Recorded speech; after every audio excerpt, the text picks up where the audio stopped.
Falling asleep, are you indeed? Well, there you go. That's what you get for being early. I said, say, give me 5 minutes before, because, I'm an old man. I need to pee and things and get things out the freezer ready for tomorrow's barbecue, etc., etc., yada, yada, yada. Anyway, how you all doing? I hope you all enjoyed Red Bomb Stream, and welcome along to the Platty Joobs Friday Night Live. I hope some of you, or one of you, or anybody would like to join me. Otherwise, it's going to be a very short show, and I'm going to go because I'm tired. So, on in 5 eating an ice cream, Andy. Bless you. And it's who's in here? Crazy Dad's in here. You're right. Stranger's in here. Howie, how you doing? Simon, hello. Me, I'm here. All good, all good. Well, Andy's doing his big tour. He's heading off to Scotland early doors Sunday morning.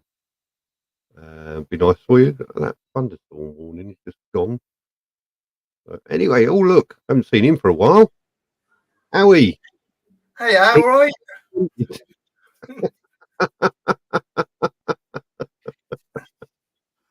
I like it. Britain's most wanted. Yeah, I know. Most elusive motor vlogger. Most elusive motor vlogger. Quickly, hello, Mrs. Crazy, and hello, Ali. Hope you're all doing well. Ali, have you got your mod 1 soon? Did I remember? I can't remember. Andy, eating his ice cream. Look. Has the ice cream man just turned up, Andy? No, I found the freezer. Ah, you dug that trench for your outside loo. That was it. I thought, while I'm down here, I'll grab an ice cream. You can get an. All you need, do you know them tool sheds that you put your spade and thing in, the really tall, narrow ones? You need one of those and a portaloo. Can you imagine the bloody floods around that? Just buy a potty off eBay. Get Gazunda, mate, or something like that. Oh, look, Ali's got a mod 2 on Monday. Well, good luck for that, Ali. Good luck, Ali. Mod 2's easy. Yeah, mod 2's a lot easier than the mod 1, so you'll have no trouble with that. It's just a ride with a guy chatting in your ear hole, telling you left and right. So it's like a sat nav. Yeah, Ali, jump on the stream and come tell us all about it. It'd be just like following Rev Bomb down to the Super Sausage. What, boring? Yeah, just doing boring. Again. Andy, where's my ice cream? It's in the freezer. You're more than welcome to come and get it. Michelle's got her. It's not. You better put a disclaimer up out, Simon, because it's just going to be swearing in a minute, I'm sure. Yeah, hang on. There we go. It'll fucking happen, but yeah. Actually, I forgot. It's usually the first thing I put up because we usually start a lot later than this, and I just tell everybody to fuck off right from the start. But yeah, it's usually the first thing I put up because we usually start a lot later than this, and I just tell everybody. Hang on. Oh, have I got an echo? Oh, that'll be Paul then. Sorry, yeah, that was me. Oh, look, he's got a sausage. Oh no, I got a super sausage. Is that one of them fucking? What they call them? Oh, they're nasty. Pepperami bit of an animal. Yeah, man. Yeah, no, Which fucking bit though? Tidy in arse. This one's the chorizo one. Goes nicely with my single malt. Yeah, but which bit of the very animal? nice. I've got a single caffeine at the minute. I'll be on the beer shortly, but I've got an empty glass. This was empty. How many of them have you had, Howie? Because that's a major spelling error there. Oh yeah, I've got Slim Jims here. Look. I can't spell pepperami, mastaro, azurio. They're like yours, just a lot smaller. Oh, that looks like Very something. spicy That looks like something you smoke. Doesn't it? Anyone know if I can carry an A1 with? Yeah, if you passed your test on an A1, you can carry passengers, can't you? You can even do the AM, which at 16. You, tick the old pillion box on your insurance. You can, yeah. Yeah. Like to sting you for that, fucker. Yeah. I mean, Yeah, it's didn't they just? when you get your car insurance, you don't have to tick "I will have passengers," do you? Nah, No. What the fuck? Got to I'm do going to it. have my dog in the car. It's a joke. No. But if you're Oh, going to have a motorbike, well, why do they make motorbikes with rear pegs then? If a passenger isn't given? And a seat as standard, and you're insuring that bike, it should be included. I shouldn't have to pay an extra 80 quid a year to take a pillion. It's Is that how got much it is? back pegs and it's got another seat behind you, so it's of course I'm going to be taking pinion. Yeah. So what do Ali, you do if you've got a good bike tip for on, actually. I will be taking a passenger? How does that work? Why don't they just do it as if your bike is it's like a calf racer where it's only got one seat. But yeah, my Yeah. bike has got rear foot rests and it's got a back, so therefore it should be covered for taking passengers automatically. That's what I reckon. Yeah, and you Stupid. tick if you don't want to take pillions. There you go, job done. Yeah. That's it, yeah. It's I also believe that if obviously you have to tick your insurance if you're commuting in your vehicle. I also think there should be a box that do you take your little brats to frigging school and cause absolute fucking chaos? Tick that box. Will you be parking on the Z hatchings outside the school? Yeah, that's it. You should be able to tick that box. Well, yes, I park on those. Tick. Yeah. You Will I should be be able. my Chelsea tractor on the verge outside the secondary modern? So, Ali, when you pass your mod 2 on Monday, good luck, by the way. I would say break a leg, but don't do that for fuck's sake. What bike are you going to get? Or are you going to use Hayden's GSX? Going to get one with a single seat, so she ain't got to pay for a pillion. Yeah. I don't know how I feel about having a pillion. I've not had a pillion. I don't know how I feel about. I do more riding with a pillion than I do without. Yeah, see, I'm the other way round, but yeah. So when you have your pillion, do you keep your side stand down while they get on, or do you take your side stand off? No, I don't. What you find is 90% of the time, if you've got your side stand down and the pillion gets on, you won't get the fucker back up again.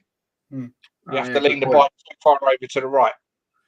It's very rare. It's only if I'm on an obscure camber that I will put the side stand down to let the pillion on. Other than that, no. On the GS, it's great because if I pull the brake in hard, it puts like a handbrake on, so I can actually hold the grip fully and brace. But to be fair, 99% of the time, I never put the side stand down, get the pillion on. Yep. Well, I don't know.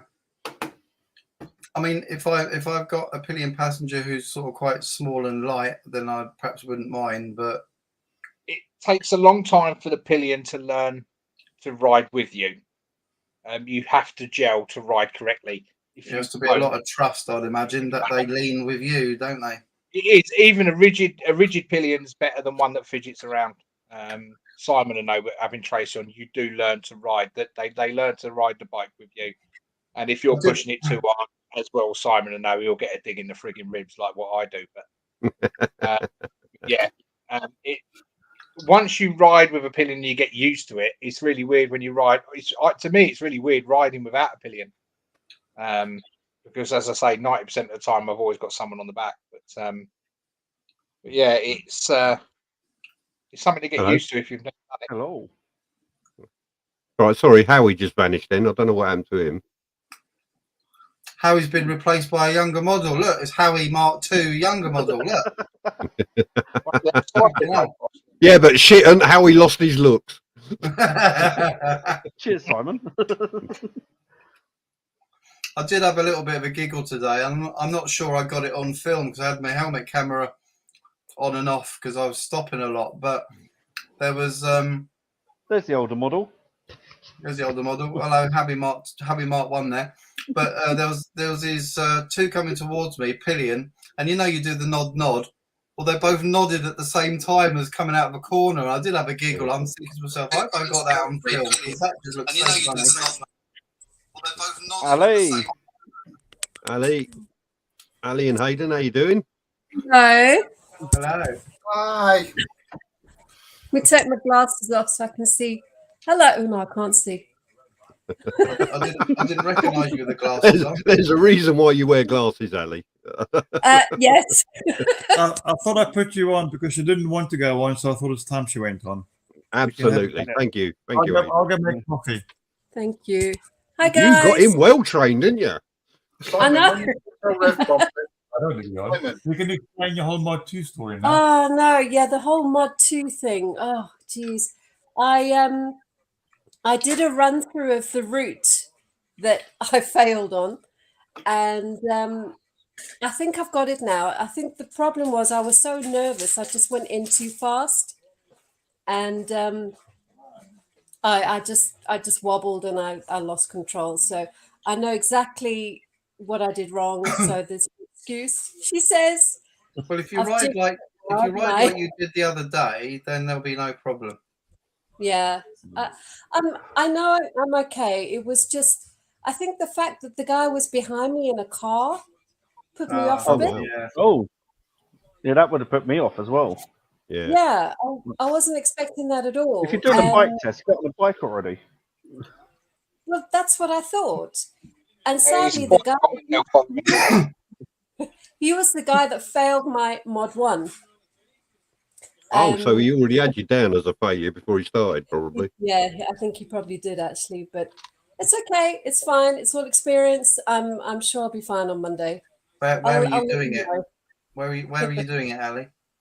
Kettering. All right. All right, so yeah. What's the road If- like round there? Lots of And- roundabouts. Paul, they're not actually too Um, bad because this is I live in Kettering.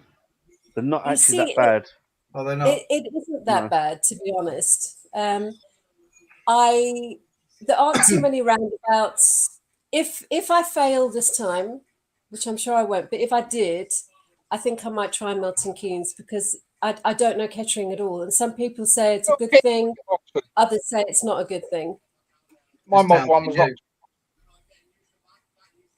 Yeah, I did mine in Oxford, and I didn't know Oxford, Banbury, or anything, or anywhere around that area. So I was Really? completely screwed when I did my Mod 1. Well, I failed my first Mod 2 and I was up in St Helens in Merseyside. I went up north to do mine, and then the second time when I passed, I was in Atherton, which is just outside Manchester, and I didn't know any of the roads. And for me personally, I found it an advantage because it made me More aware. more aware of looking for the signs. And Yeah. in your own home turf, I'd imagine, like we all do, we get a bit lazy and complacent. So it keeps you on your game. All right, Stu. Right, Well, that's- thanks. I'd done my Mod 1 in a thunderstorm and my Mod 2 in what can be described as some of the most despicable wind and rain you ever seen. Yeah, it was wet and snowy for me. Yeah, It see, was my like Mod really 2, my hazardous. first one was raining. My second one, it was snowing. Yeah. Yeah. That sounds like summer for me. Yeah, I was Yeah, going to say that's summer in huge summer. Scotland. Horrible. Well, we'll see. It's set to rain on Monday. I don't know if you've seen the weather forecast, but it's not looking good. good luck. But, Have you- See, where I got a butt up with Sunday. Just have your wet weather gear on and just be comfortable, and then you're not going to worry about the rain. And put some Rain-X on your visor. Yeah, actually, that is a good point. Yeah, I'll get Hayden to do that. Yeah, Hayden, Another job for Hayden. and make Yeah. sure you've got some Simon, decent when you get gloves. to Rev Bomb that you got more people on your live stream than you got on his live stream. I'll say he only had 4, didn't he? And I've got Yeah. 7 so far. Yeah, you crack him Don't out. anybody tell Rev, he'll get upset. Don't tell him. Yeah, you want to edit it down to about 3 people. You just I say, would- Yeah. I was editing a vlog during Rev, so I didn't want my computer whining as well. All right. consider it. Stu. He's Well, that's a shame. It might have thrown rev bombs out. Oh, look at that. For those of you who don't know, Burning Gas is in Florida at the moment, and he's picked up his Mustang, and yeah, you can see what he's doing. Lucky jammy git. Why has he Sorry, picked up a some- Mustang? Why is he not on a motorbike? Empty. He's right Hey, now. Probably can't get all his luggage on the motorbike, so he needs Right. a car. Yeah. Right now, the big man's sitting naked with Mickey Mouse ears in the balcony. That's what he's doing. That's what he's doing. That's not an image. That's not an image we need. Yeah. Thanks, Stu. We've all got that frigging image in our head now. Cheers, mate. It's like when someone sings a song, you can't get it Yeah, out. Ali, little tip from MT Belly there. Don't forget to put anti-fog on your glasses on Monday. It's a good point. There you go. See, Hayden, that's your job. I do it anyway. Jeez. There you It's my go. duty. I find having You a got pin him lock well in my trained. I'm helmet well impressed. I know. I spent my life sorting out bloody helmets in this house.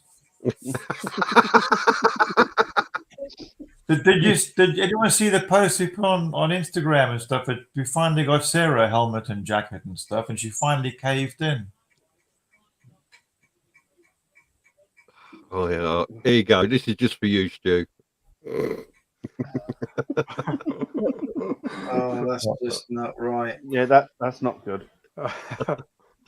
I'm just going to Google No, Christmas therapy. Oh my, how good is that? What a wonderful thought. Anyway, no, seriously, on a serious note, Ali, good luck for Monday. You're going to do it. It's going to be fine. Yeah. Thank you. Thanks very much. I'm sure it'll be fine. You'll It be will great. do. It will do. And as I'm off on Monday, I might be in the Kettering area just to annoy people. What time is it?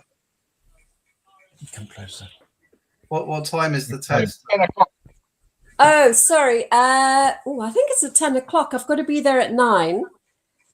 So we're going to ride the bike over. So I get a bit of half an hour riding before I take the test. Right. It's at 10. I think we'll all ride up to Kettering and scour around the area, shall we? Yeah, please. Can you block off all the roads? Yeah.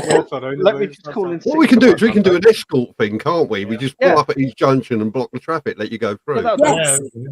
Oh, please do.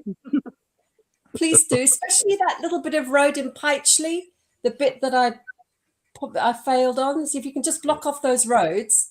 Are you that'd be taking the great. bike up from a local school to Milton Keynes or something? Yeah, from Carmen's Right, yeah. at Billing. So I'm driving it from Billing to Kettering. Nice. Yeah. Nice. Well, we all wish you good luck for that. You'll smash that no problem, and then you'll be Yeah. able to steal Hayden's bike, and he can get himself a new one.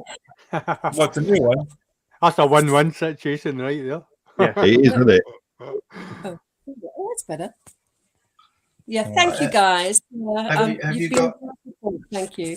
Have you got any nasty 20-mile-an-hour speed limit roads around there that they like to take you on and trip you up on? No, there's no 20 mile an hour in Kettering. Really? No. Yeah, No, no 20 mile an not hour. aware of. No, I don't think there are. Oh, you're lucky then, Um, because they took me down loads of 20-mile-an-hour speed limits to see if they could catch me out. We had that in Oxford.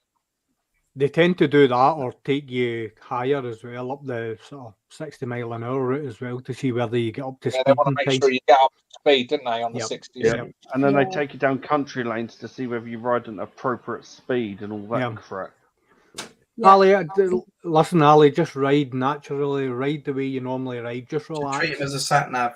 Just Yeah, just- like, yeah, like just it's any get other, from behind like it's you. any other ride. If the weather's bad, Yeah. ride to the road conditions. Because it's a 60, you don't have to do 60. If you're doing 50 and you're comfortable with that, there's nothing they can do about it. Pretend you're riding with Rev Bomb to the Super Sausage and you'll fall asleep and pass in no time. All at the end. Oh, that's a good point. Oh, Yeah. bless him. That's just like one road, no bends, isn't it? It's just like go, stop. Yeah, his bike just knows the way. I don't think he No, needs to right. learn I to- think if he actually went to go past the Super Sausage, it'd break down. Yeah. That's why it breaks down at the Super Sausage as well, didn't it, Crazy Dad? They be And it. break down before it gets there as well. You don't break. Before it leaves We the had unit. to push start him the other day, Simon. In the morning, he got the bike out of the garage and it wouldn't start. It's not Yeah. the first time. Yeah, Yeah, we had it's to, not we the had to first time. push start him. Why not, Josh? Yeah, I would the not be first pushing one. that bike to push start it. No, I wouldn't. That's just No. too big a bike. It's Okay, a lot so- of engine to try and fire yeah. over. Yeah, but No, then you've it's got rev got sitting four on top of it cylinders, and they're all. only tiny. I'm pushing a car. Mm. Yeah, Yeah. that's not a bike I'd like to bump start on my own if I was on my own. No, No, that's why you call the AA out. Bill. And you've got the magic clips he puts on it and goes bang and up the light. There you go. Yeah, but you'd think Yeah, they'd have that in the defab. garage, wouldn't you? Well, I thought he had it on the old slow charger. Trickle charger. He didn't. Trickle charger. Yeah, I don't think he'd connected it up. But well, he said it started the day before. He said it was okay, but clearly not. See the batteries that are in these bikes. See, unless they're fired all the time and they're constantly ran, they do tend to suffer because they need a high cranking power to crank that engine. Yeah. So unless they're ran constantly, then if the power drops at all, it doesn't like it. The electronics don't like it. Yeah. No, that's right. I think that Rev just don't want to give Phil back any pizzas for the electric bill. Oh, could you imagine? Yeah, I think Phil would charge him electric. Batteries are too small for modern bikes. Yeah. Especially a 1400. You'd expect like a car battery on that. I bought a moto battery for my ZZR 1400, and it's actually got 2 positives and 2 negatives. So you run the bike off of one set of terminals and you run all your auxiliaries off the other. And you don't switch over to electric would solve a lot of problems. Don't go down that road. I'm quite sure with a bike like that, you need to have a leisure battery as well, don't you? Like a camper van. That's it. The handbook on the BM says do not leave the ignition on for any more than 5 minutes without starting the engine, or the battery will be flat. The panels on your bike. Flat. Yeah. And have you got all the extras? Have you got all the extra Denali lights on the front of yours, Andy? No, you don't need them. It's lit up like a Christmas tree anyway. See the thing about that. The thing about it is, Paul, like most of the newer bikes, when you power them up, the running lights come on as standard when you put the ignition on. So gone are the days where you just made sure that the switch was off. The bikes sort of basically power themselves up. Well, you see, this is it, Stu. When you got an old Triumph like me, you have to open up the glass and put the gas light on and shut the glass. The price of gas has gone up a bit. It costs a fortune to run your headlight. Yeah, my gas bill is immense. You still have to pay the wee boy to run ahead of you with a red flag. Yeah, with a red flag. Yeah. He's on an electric scooter these days.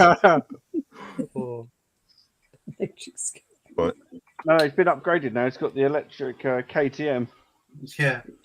You can sit on that now. Well, let's not get onto electric bikes. I can see Simon's face turning already. Look. No. So what's everyone been? I'm going to shock you all. Actually, I watched Exeter's Riders review of the BMW CE04. I'm not sure if I got that right, but it's the electric bike of BMW, and I was actually impressed with it. I thought it was quite a good bike. Not for me, but I thought it was quite a good bike. So. Really? Did you say what I think you just said? Yeah. Yeah, I'm going to have to watch this back later to double hear that back. See the thing about get me wrong, if someone got me one, I'd still use it as kindling, but I was actually impressed with the bike and, what BMW done with it. I stay 15 minutes from my work, and we've just had a new extension fitted to the factory, and part of the conditions that the council put on the company was they had to provide 10 motorbike spaces, 2 of which have to have electric chargers. So it becomes more viable for me for the fact that I can ride my bike to work and charge it on the company's electricity and then ride it home. So it may be an option. You only charge up at work. There you go. Yeah, further down the road. I mean, they're looking at EV vehicles parking spaces in my work. So if you get one, Andy, you can pop it down my work and charge it up. I mean, the thing is, the amount of people they're on about, like Si, they're on about putting EV points at your place. I mean, if everyone switched to electric, your car park would be knackered. I mean, it's a lot of cars parked for the post office. They're even parked down Eaton Road. Yeah. Imagine what it's like in London.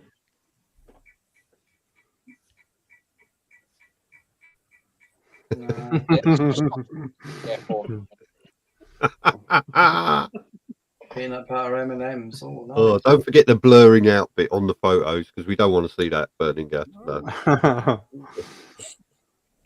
I'm definitely looking for some. I can just see him posing with his Mickey Mouse ears over the balcony with his butt sticking out.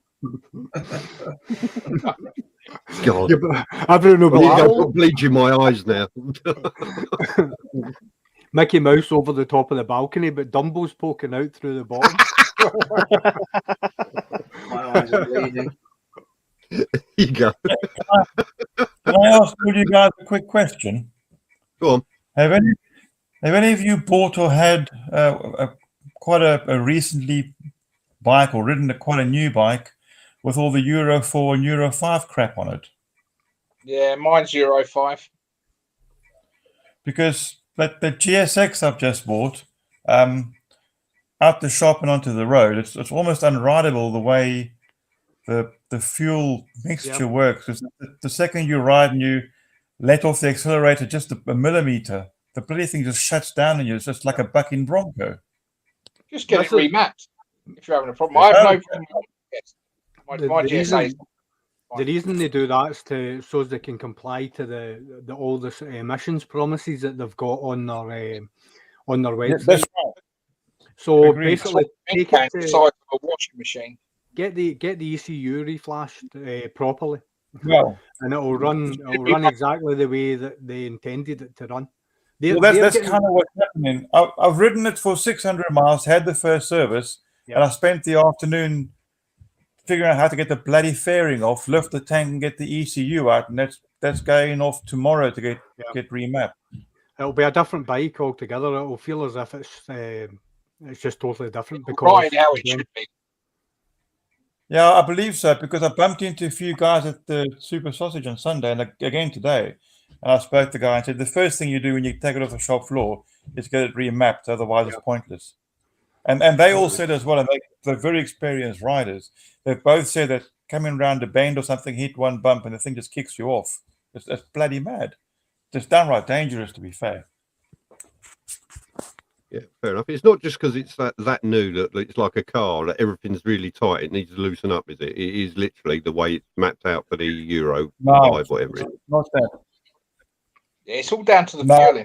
I've gone into the forums and stuff, and I've seen it is the dyno curves people have gone with it, taking you in. You can see the second the air diffuser has down.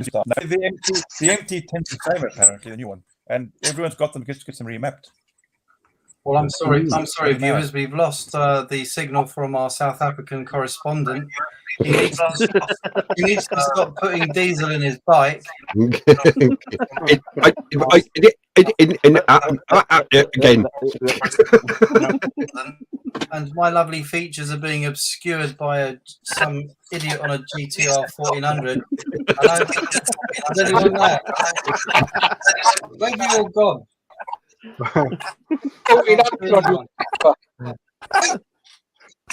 There you go.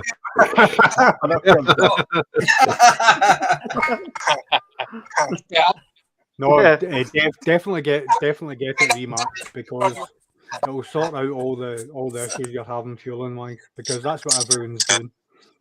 As soon as you've done your run-in period, get it reflashed.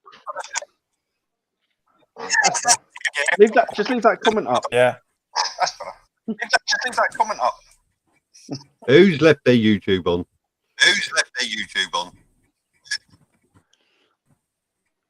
Not I. As everyone heads for the mute button. Yes. Is it me? Nope, gone now. Yeah, it was Stu. Stu did it. It was. I'll take the blame. I'll take the hit. Yeah. I think it was surrounded by old people. Is MT Tank advertising his bike going, woo, MT Ted? Yeah. Was the other stabilizers taken off yet? Hang on. Can you still hear me there? Yeah. Yeah. That sounds like Brandon's background. Is he in the studio?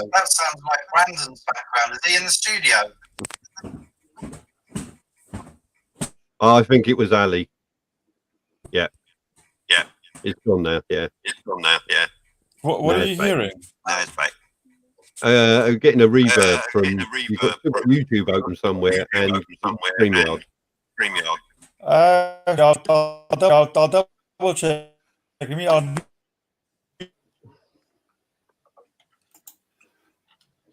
Yeah, while you're on mute, Ali, yeah, Hayden, yeah, that's gone away now, so it's definitely you. There you go. It's all gone dark. It's all gone dark. It's all gone quiet. I think Ali forgot to pay the electric bill. So what's everyone been up to? Riding lots and lots and lots, wearing out tyres and brakes. That's a good thing. Yeah, I've actually made up my mind now, Stu. In fact, you've helped me make my mind up, actually. Next year, I'm going to keep hold of my money. I'm going to have me a ZZR 1400 next year. Good man. Boy. Good man. My mate Derek's got one, and I had a little go around the car park, and I've got to be honest. It's a phenomenal bike. It really is the ZZR 1400. Tell you what, it lit my fire, actually. I can see myself on one of them. Yeah, but is that different to the GTR? Does that stay upright and does it start off the key? The GTR's the girly version. The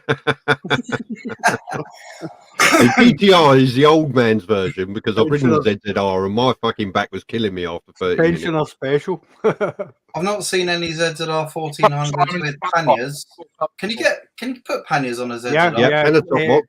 When I bought my ZZR, the guy who actually traded it in, I contacted me and I bought the panniers. It's a bit like a man that owns a Porsche.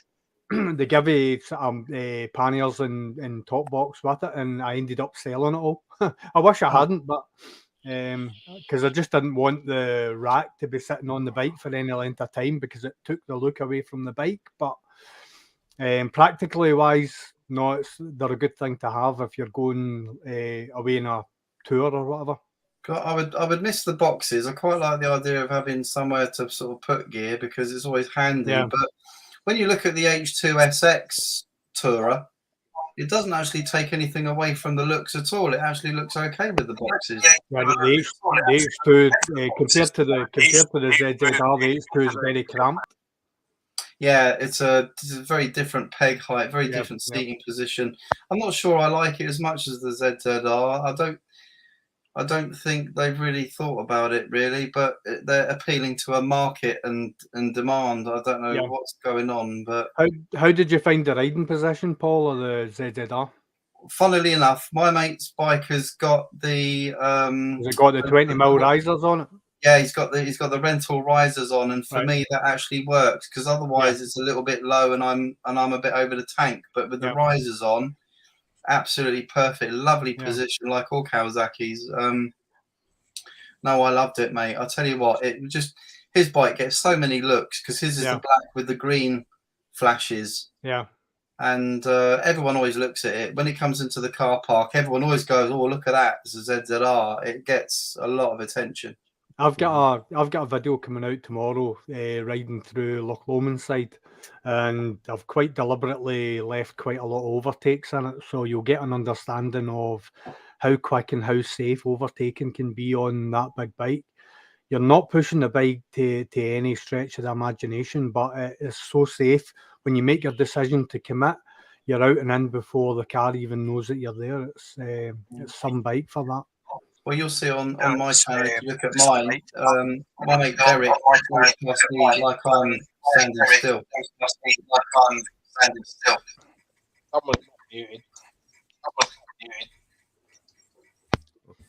Someone's still got an echo. Yeah, I think that's I don't know what Hayden touched, Ali, but he touched something and you got an echo. If you use it on your phone, shut the YouTube down in the background. Yeah. So minimize your apps and then get rid of YouTube. Hayden, have you tried switching it off and switching it back on again? There you go. Yeah, I've killed everything. Hayden, have you tried switching it off and switching it back on? Okay. Right, see you later, Hayden and Alan. Obviously having trouble there with the technical stuff, but never mind. Good luck. There you go, younger oldies, fit panniers on a ZZR 1400. See, I don't actually find the ZZR particularly heavy because the weight is very low. It's about 30 to 40 kilos lighter than the GTR. Yep. Oh, It is quite significant. There's no denying that the weight is there. You notice the weight on the bike when you're trying to brake, but when you've got the bike on the side stand and you lift it up, my mate's got a GSXR K3 thou, and he's picked the ZZR up off its side stand, and he's like, I can't believe how light it is to lift it from side stand to upright because the engine sits so low. Yeah, the belly, that's why the belly pan bulges so much at the bottom end of the ZZR, because the engine sits so low. They've got the geometry just spot on. Although I do notice a lot of people, when I look at them riding slow on a ZZR, they look a bit wobbly. I don't know really what the art is. I mean, I can slow speed my Triumph quite easily, but I notice when Derek is riding the ZZR, he's a bit wobbly, and he's been riding for years. So, yeah, we'll see. The ZZR is what, 239 kilos? That's still quite a heavy bike. I've never honestly had an issue slow riding. Slow riding control. I mean, I stay just at Glasgow Airport, and I've walked through in Coatbridge, which is the other side of Glasgow, and have filtered through traffic for maybe 13, 14 years on various different bikes. And I would probably say that the ZZR 1400 was just as easy as the ZZR 600 that I had. I didn't find it any more difficult or easier. It was just exactly the same. Yeah, well, we'll see. Oh, hello. Maybe, Jesus, I farted and nearly got a side order of gravy then. Fucking hell. Hey! I just jumped. What was I going to say? I think if anything, when you're doing a low speed manoeuvres in the 1400, you just need more throttle. You're still holding the rear brake as much, but you just need that wee bit more throttle just to hold it on the brake. Yeah. When you're doing a slow manoeuvres. Yeah. Well, I dropped my Triumph the other day. I was on a gravel driveway and I was trying to eke it out, and I didn't have enough room to step back, and I just watched it just go crunch right on the side. And I tell you what, picking up that bastard, well, that was interesting on gravel. But Yep. But I didn't do any damage, thankfully, but I was really pissed off. But it's that slow, inevitable fall. Yeah, you just watch it go in slow motion and you think, oh no. I scratched the top box a little bit, but I don't care about that. But I'm just glad I didn't do the fairing or any of the pegs. But you just watch it in slow motion, just go crunch and no. I was out with Lockwood in the Ayrshire Vlogster. We actually did it's a sort of pass in Scotland called the Joobs Pass. It takes you up through Aberfoyle into Callander. And we'd parked at a little car park, and basically they got off their bikes and I got off my bike, and where we'd parked, the road, it was like a new surface and it had like double yellow lines. So I've flicked my side stand down and I've sat the bike down, and it's basically grounded on the road, and I've stepped off the bike and started to swing my leg over, and then the side stand sunk straight into the road. And the bike was starting to tip towards me, but I was only on one leg, so I managed to get my second leg down. And what happened was I got my knee slider and jammed it into the frame of the bike, and the weight of the bike basically tore my knee slider off. By the time Ayrshire Vlogster and Robert Lockwood got over and helped me lift the bike, I was like, what happened there? It's just a split second. All it takes, isn't it? I'll tell you what winds me up at the moment is they've obviously been doing a lot of roadworks in the Hertfordshire area where I've been, and I don't know what they do in Scotland, but all in Hertfordshire they've laid stones all on the road, and they've done this for miles. I was coming out of South Mims and I've hit the side road on a diversion, and it's these loose stones for like 2 or 3 miles. They call it top dressing. Yeah, and it says 20 miles an hour.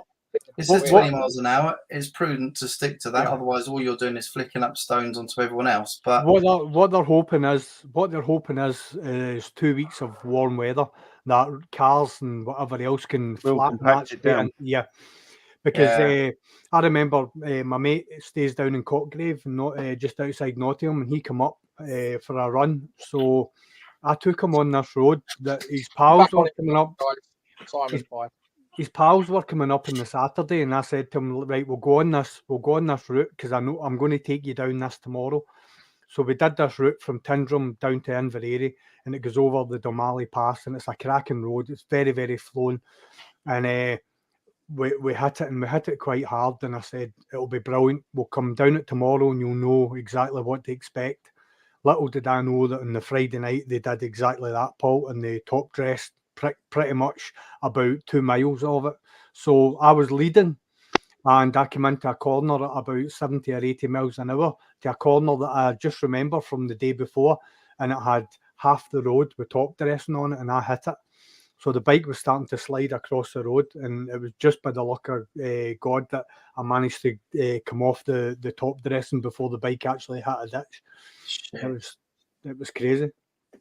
It's horrible stuff. Horrible. Who's to blame for that? Is it them? Is it me? Is it my fault because undue care and attention? Or I don't know, mate. I was only on the road the day before. Yeah. Do you know what I mean? I was only on the road the day before. I think it's a disgusting way to leave a road. I don't think they should be allowed to do it because I don't. If you're a cyclist, you'd still come off, and none of the cars were sticking to 20. I was being overtaken, and I was getting showered with stones.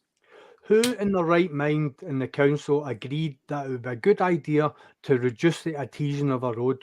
It's all about that, mate. Laziness. Yeah, of course it's about money, but I mean, like, they get the cars to do the last bit of rollering for them, so they ain't got to do it. Exactly that. That's exactly it. Yeah, because it takes too long for them to put a roller over it, doesn't it? Yeah. But you can't win because a lot of the roads down here, it's like I was coming through Essex, and I was doing some twisties, and it was like pothole central. I was like dodging potholes. Had it been dark, I would have been in trouble. Yeah. Too many. And then when you get the road repairs, when they do the temporary repairs, and you get these little rifts, and you can feel every single rift under the tyres. Yeah. Yeah, I wouldn't have wanted to do that in the dark, that route today. That got pretty hairy. How much of my screen can you guys see? I can see your forehead. Yeah, No, just no, your hair, your fringe. I can see your eyebrows. It looks like a caterpillar walking across my screen. No, all it is, I've got the little man trying to sleep on my chest, and I'm trying to keep him on camera. That's all right. We've not seen. That's cute. I miss those days when kids would actually sleep. Oh, he doesn't sleep. They're cute when you're like that. You wait until they become 18 years old and they're still living with you. If you think they're cute, I'm coming round and I've got a package for you. I'm at the stage I'm trying to keep the kids out the fridge for my beers. Oh, that's not a good. See, as they get older, they get more expensive. You see. I'll tell you what my kids have learnt now, what my boys have anyway. They come round, they bring their own bloody beer because I got pissed off them and drinking all mine. That's not good. In fact, my eldest boy, he comes around, it's sort of like, you only come round here to fucking empty my fridge and drink my beer, don't you?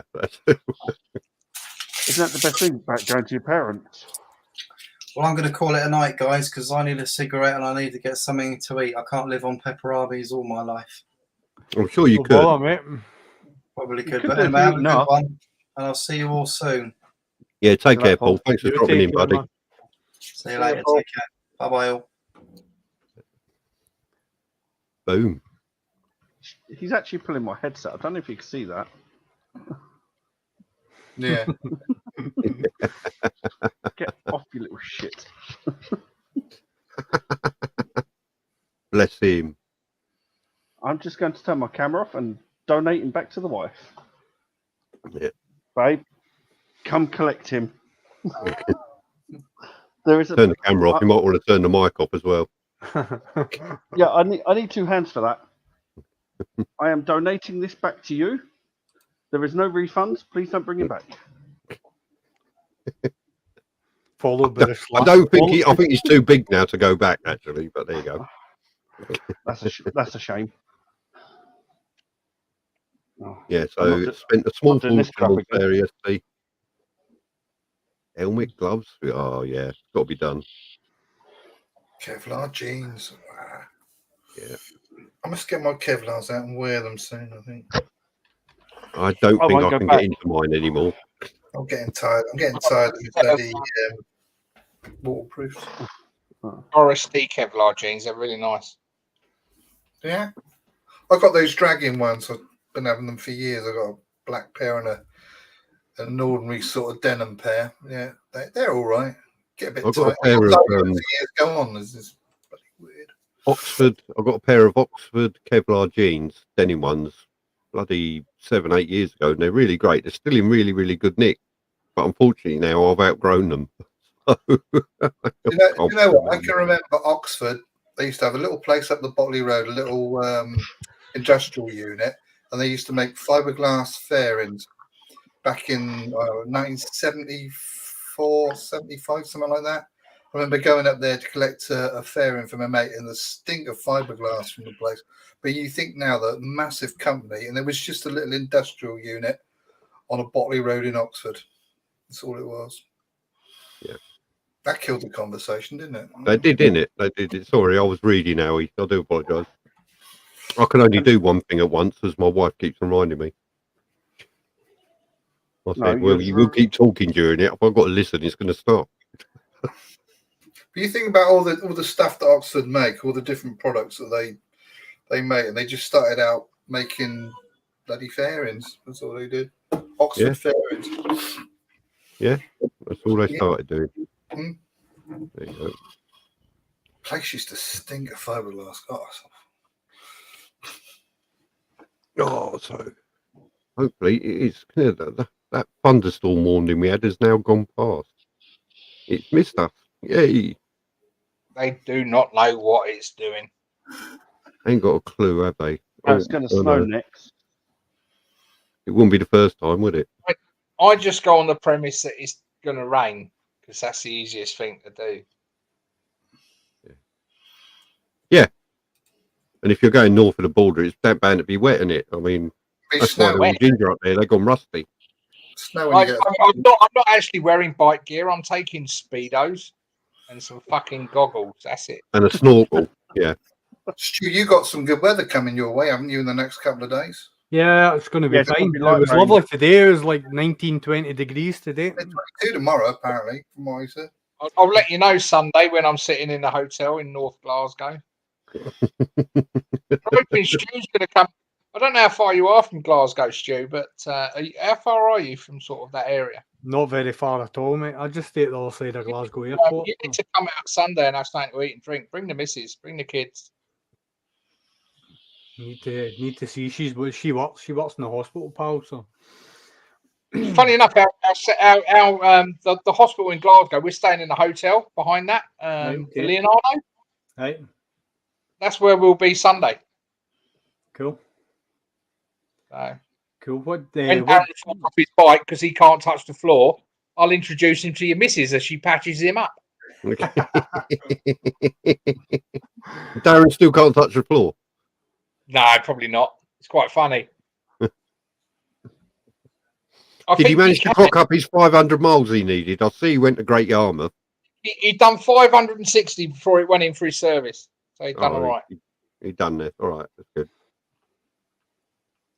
But he's put so many little bags on it. It's funny as fuck. It really is. He's got little bags here, there, and everywhere. I'm like, what are you using them for? He said, nothing. I said, why bloody have them then? Because it's an accessory. And it only cost him, He still hasn't told his missus. She keeps asking how much it costs, and he hasn't told her yet. he says, it don't really matter. He hasn't told her yet. I keep telling him he's a cheapskate for not having the Akrapovic put on it, but he says, I'm not paying £1,000 for an end can. I said, you cheapskate. I've got to be with him now. I mean, I know I had an Akrapovic on my Versys, but it came with it. So, yeah. To be fair, mine was obviously put together, and I bought a bike that was in their inventory, in their stock, and that had Akrapovic on it. But to be fair, when you look at Darren's and you look at it looks so much better with the carbon and everything else. But like I said, it's a lot of money. £890 for an end can is a lot of money. It is. But Yeah, but they do sound good though. That's the only thing. They do. It's got a nice little pop and burble when you let off the throttle. But they're just huge. These Euro 5 N-cans, they're absolutely massive. Yeah, I'm going to upset my neighbours tomorrow because I might accidentally pull out my baffles. Do it. What's that baffle? Oh, they're in Scotland. They're the tea bag holders. I think that's some kind of weird cocktail stew, isn't it? Baffle? I thought that was a Scottish slang for slippers. Baffles. Yeah, I've not actually removed. I must admit, I've not had a bike that's had removable baffles in that I haven't removed. Not since Crashy took them out of my Versys. That made all the difference. It did sound much better. But When I bought my ZZR, the baffles were under the seat, and that's where they've stayed. Yeah. And every time I MOT it goes back to the same garage that sold me it. And if they fail me for it being too loud, I'll be telling them exactly where the baffles were when they sold me it. Sure, I'll just put a message up for you in the private chat. All right. I like that, yeah. Accidentally taking out your baffle. It fell out, officer. Accidentally deafening myself. Do you know what tinnitus is? Whee! I can't hear you for the ringing in my ears. Yeah. I mean, I used to have my little my 650, my ER 6N 650. That had a Scorpion on it. It took the baffles out. It sounded absolutely awful, like awesome. But within 10-15 minutes, you'll think, I wish this bloody noise had sod off, because it just didn't stop. And I find now that with the baffles out on long trips, it just my lug holes just cop it. Yeah. That was the one problem with the Versys, with the baffles removed. 2 hours going up the fucking road, I had a migraine, you know. Yeah. What I can't get is all these people that advocate all these different earplugs and everything, and then you see their bugs and they've got the baffles out and they've got the loudest bloody exhaust pipes. I mean, surely we'd be better off leave your baffles in and not spend so much bloody money on your earplugs. Well, yeah, there is that. Yeah, no, it's just but you got to be. I've got the earplugs. Throw them in on the motorway because motorway, 6 hours of motorway. It's got. I've got my earplugs. So. No, it's just the wind noise, isn't it? I mean, the helmet's quite good, and you've got the music on, but you still get ambient noise. The earbuds shut them out. So it's quite cool. Mind you, that's some good earbuds you got from London, weren't it, Andy? Yeah, they're pretty cool. Hang on.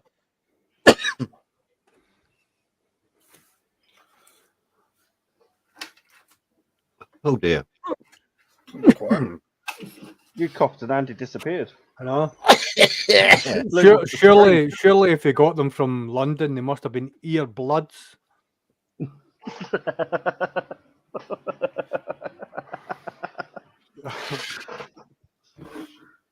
Fuck's sake, Stu.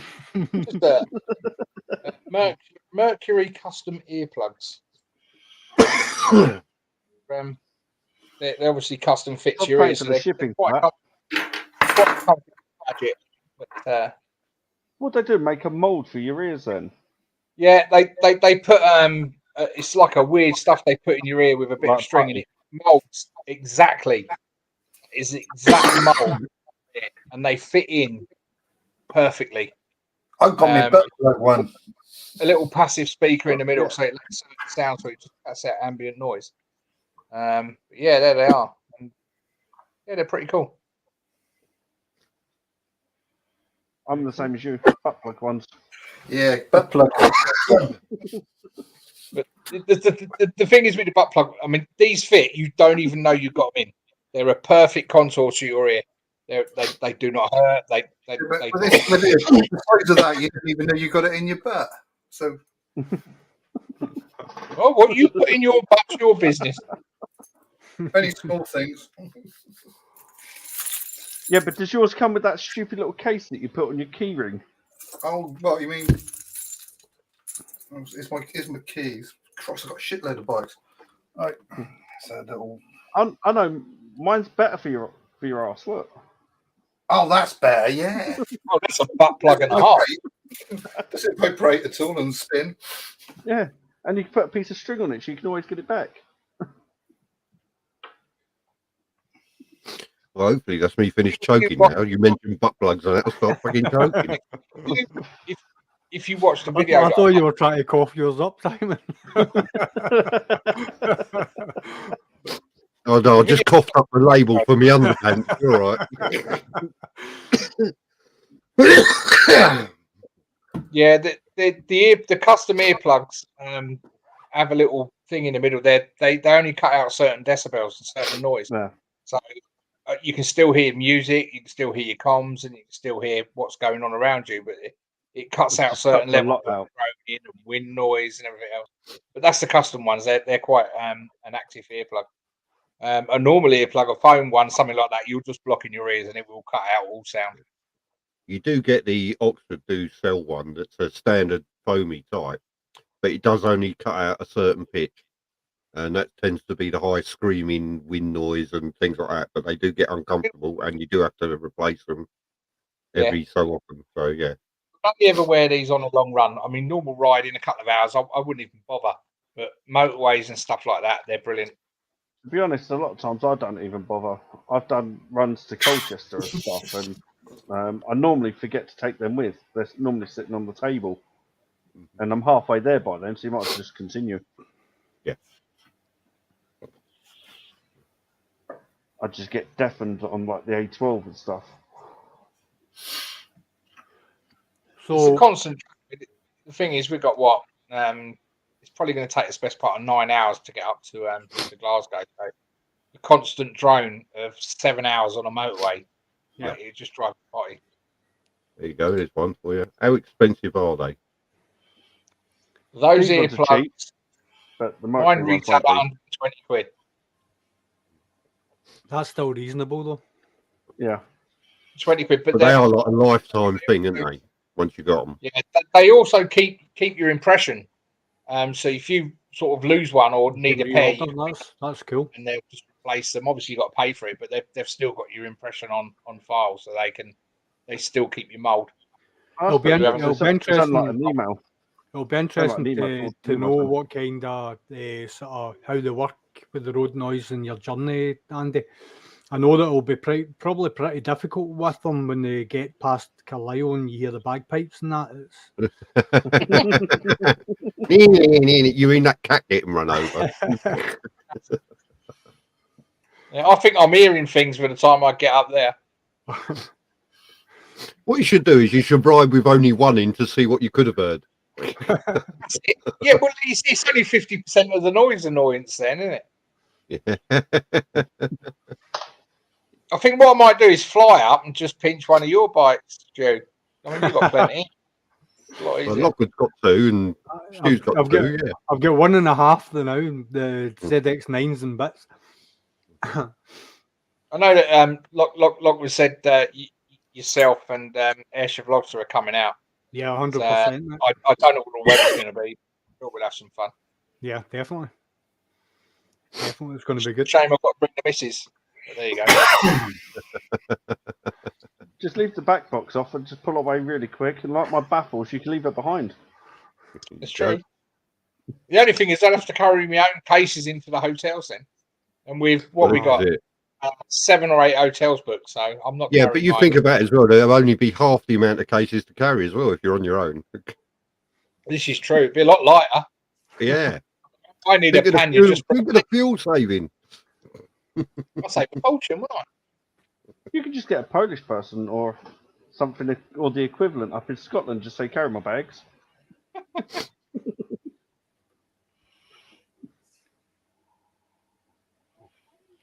There you go.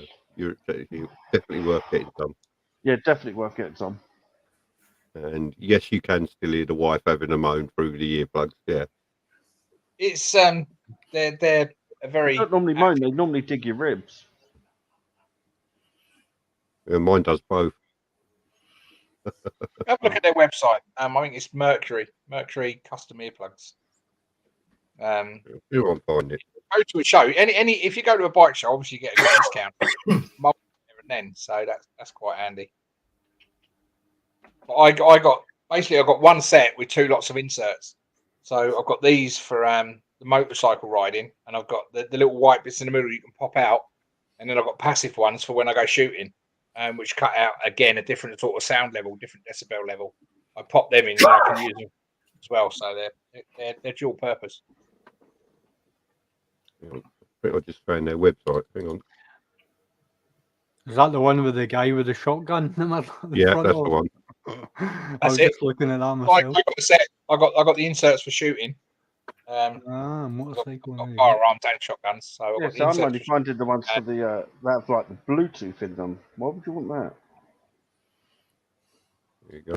That's it. Different sorts. But the thing is, you buy one set that fits your ears, and then they sell. You can get the little inserts, the little bits that go in the middle for each and individual activity. So for shooting, it cuts out certain noise.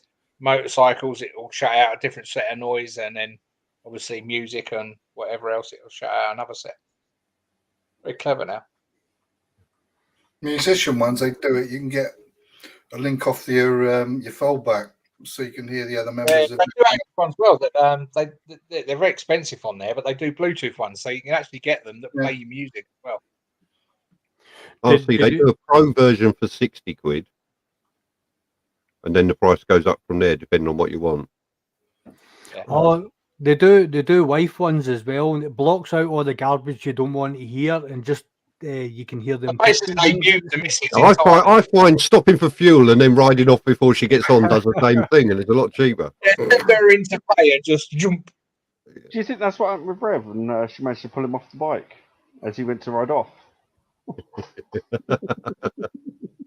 But with a filter for that, it's just like a low sort of buzz, which is where you first started. You might as well just suffer from tinnitus, really, at the end of the day. Yeah. I was told by my doctor if I don't wear earplugs when shooting, I will be deaf. And you said what? Choice.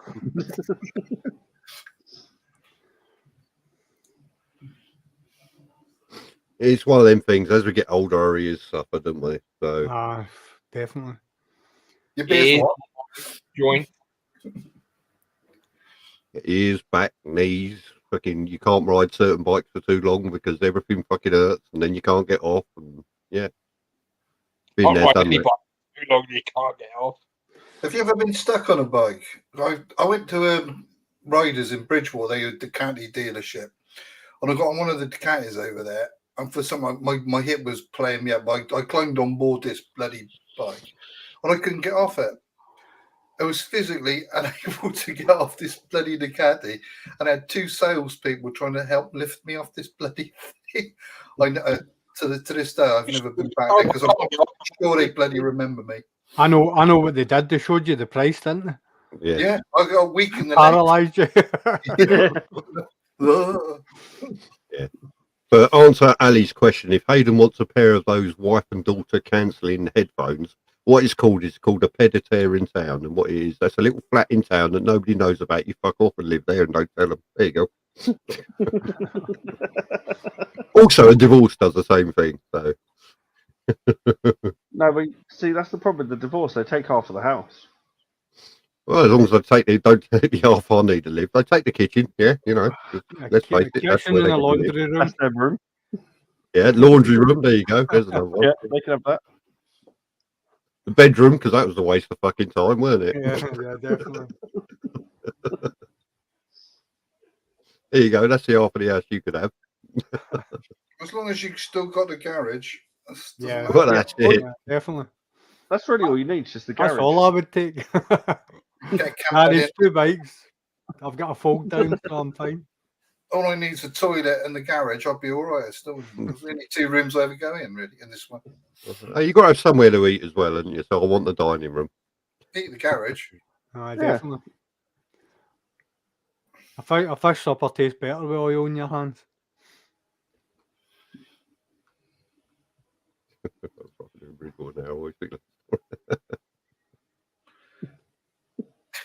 Go past Riders. Yeah, keep going. They're bloody expensive, man. I brought my first Triumph from Riders when they were a Triumph dealership years ago. Christ, that was 25 years ago. Right. Steady on. I'm going to call it a night. I'm going to go to bed. All right, Howie, you take care of yourself, buddy. Thanks for popping on. That's all right. It was only just to make the numbers up, really, more than anything else. Well, we had 7 at the start, which is 3 more than Red Bomb did. So don't tell Red Bomb. Don't let anybody tell Red Bomb, will you? I think Red Bomb's haircut put everyone off, if you're asking. I think he did. Yeah. I said, look at that. Oh, no, he just got sentenced to 30 years for touching kids. I've actually got some hair, except for Andy, but most of us have got hair. Where did you put your finger? Show me on this doll. See, for me, I had to take the glasses off because the glare off the top of his head. Right. See you, lads. Take care. Not Howie. Take care, buddy. All the best, man. Oh, dear. So what's everybody drinking then? Stu, what you got on? I've got a little vodka and Coke. Just chilling out. Just chilling out tonight. Andy? I have been drinking Southern Comfort Malibu and lemonade. Oh. Well, that's a concoction. What are you on then? JD. Good man. Without the Coke. I'm just on the old He's going up Kingfisher lager. I like to think I'm in an Indian restaurant. So under the hand. yeah, I just need some flop wallpaper and a curry in front of me, and I'll be away. Yeah. Yeah, you can get the curry on Just Eat. And a lukewarm bargee. Ali, yeah, it's called a Yabba Dabba Doo cocktail, which is because after 3, that's all you're saying is yabba yabba yabba yabba. See you, Exeter. Take care. See you later, buddy. Take care, and watch out for that review video coming up. I'm going to put together. It should be interesting. I actually watched your video on the key on the GTR, and I've no fucking idea why, because I haven't got one. No. But I watched it. It's really weird. Yeah. It's like I watched some of Stu's videos about stuff he was changing on his ZZR. I think it was a filter change or something. I'm like, why the fuck am I actually watching this? And you still sit there and watch it. See, the thing is you'll be out one day, and that's a little bit of information you've retained, and someone will go, "Oh, my bike won't start. My key fob's gone flat," and you'll go, "Oh, just take your key out."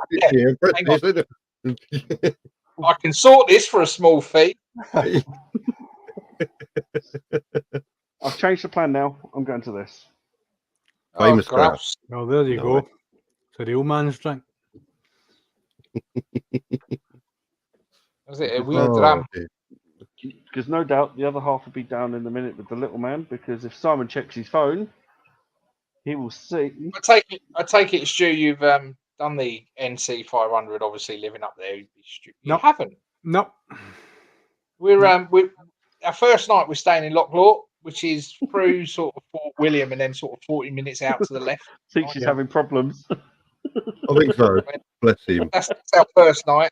Second night is the second day we're doing Applecross, Bar, and then up to Ullapool. And then Ullapool's lovely. Yeah, the third night we're going from Ullapool. We're going following the coast all the way around through Durness and across to Castletown. Yep. And then we're sort of doing John O'Groats, staying at Inverness, and then Inverness. We're leaving Inverness, coming down through the national park, and then cutting down back into Glasgow. Mm-hmm. Ready for Saturday. Yeah. I think it's 940 miles we're doing in 5 days. No, it'll be nice. There'll be a nice little jaunt. No, it's not one that I've done. That shocked me actually. That's something I thought that obviously I'll be back being a motorcyclist living in that area would be something you would have done. See, to be quite honest, a lot of it's not motorcycling roads. Not for me anyway. It is on the GS. Well, it's a lot of it's single track roads, which isn't fun when you're sitting behind a tour bus. It can get very, very monotonous, and the miles can slow way down. Obviously, we're doing it Monday to Friday, so we're avoiding the weekend. Yeah, and we're avoiding any school holidays or anything like that. So hopefully, touch wood, we'll be all right. I do hope you get a big, a good run at it. But I do know that a lot of the locals have been complaining about and it's a good complaint, I must admit, that the volume of people that are doing it, that have maybe promised themselves that they're going to do it during the lockdown, and they're all now heading up there, so they are running near enough at capacity all the way through the whole route. So I would love to do it. It is one of these things I do want to tick off the list, but it's not somewhere that I'm going to go and know that I'm going to enjoy the roads, for the simple fact. It's really because, you know, I've always said to the missus, I mean, we've done 12 countries now on the bike, but we've never done Scotland. Yeah. It's really weird because technically it's on our doorstep, you know. Yeah. And it's, you know, it's something we've always wanted to do, so it's a bit a big tick on our box. So. Yeah, I mean, like, I'm looking forward to Black Nabar and Applecross more. I mean, even like, I mean, the one I'm putting up on Saturday is Loch Lomond. It's if you look at the map, Tarbert to Tyndrum, it's right up the loch side. So basically, you've got Loch Lomond on your right hand side all the way through the journey. And the weird thing is, the route I've planned, we're not actually really doing much of Loch Lomond. I've got us going out through Inverary, yeah, and then cutting back across towards Glencoe. Right. Okay.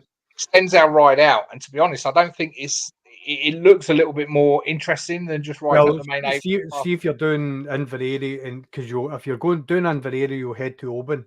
And like from Oban, you'll head as if you're going to Fort William and then round into Glencoe.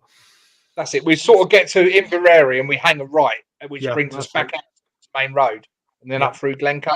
That's right. And when you go through Glencoe, it is one of the most awe-inspiring roads that you've ever been on. I just, and like what halfway down, there's a big straight when you sort of come in, it's like to the left-hand side, the hills are sitting like that, and as you come round the road, they kind of open up, and it's just the most amazing thing. You're right in this glen, and there's a straight, and then it heads to the right, and then it goes round to the left. But halfway down, there's a car park. Sit in that car park and just look at where you are. It's the most unbelievable place. And what I couldn't understand was the scale of the place. Yeah, we had a very similar experience when we done the Alps. We got right up in the centre of the Alps. We done Furka Pass and Grimsel, and when you stand up there and you're looking across this vast mountain range, you just feel so insignificant. Yeah. In your surroundings, and you think, you know, this is absolutely amazing. So yeah, no, we're really looking forward to it. It's a life affirming moment. That's the only way I could put it. You get back on your bike and you just feel so humble that you're actually riding in amongst it. It's until quite you've emotional. been up an Alp or you've experienced that, you just don't understand it. I don't think. Yeah. Should be good. Should be good off. But yeah, if you can arrange something maybe when we get there Sunday or whatever, it'd be great. But if not, then we'll see you Saturday for sure. Yeah. Yep. That should be good. Cool. Strange just told me I've got to do more videos with my 360 camera. I assume that means that was really weird, you know, because you'll set the 360 up and you'll use that little thing in the corner. Yeah. And then you're right, I'm following you. So you're looking straight ahead as you're seeing, and then you'll go right and the fucking camera stays going straight on. And it's making me feel seasick having to track you round all the frigging time. It's really weird. It is really weird, but I'll tell you the one major problem I've got with it is the editing of it. And then once it's edited, to process that or to stick that through the producing stage of it, that takes longer. And then when you upload it, YouTube takes forever to go through it before you can publish it. I mean, it's up there for hours stuck on 95%. I'm like, come on, guys, you know, you got 95%. It does take a long time to do a live 360 VR. So that's what I put you off using it all the time. See, I don't want to talk bad about anyone that has one of the 360 cameras, but I'm going to. No, I'm only kidding. No, say what you mean, Stu. I find that see when somebody buys a 360 camera, they try to do everything all at once. Mm-hmm.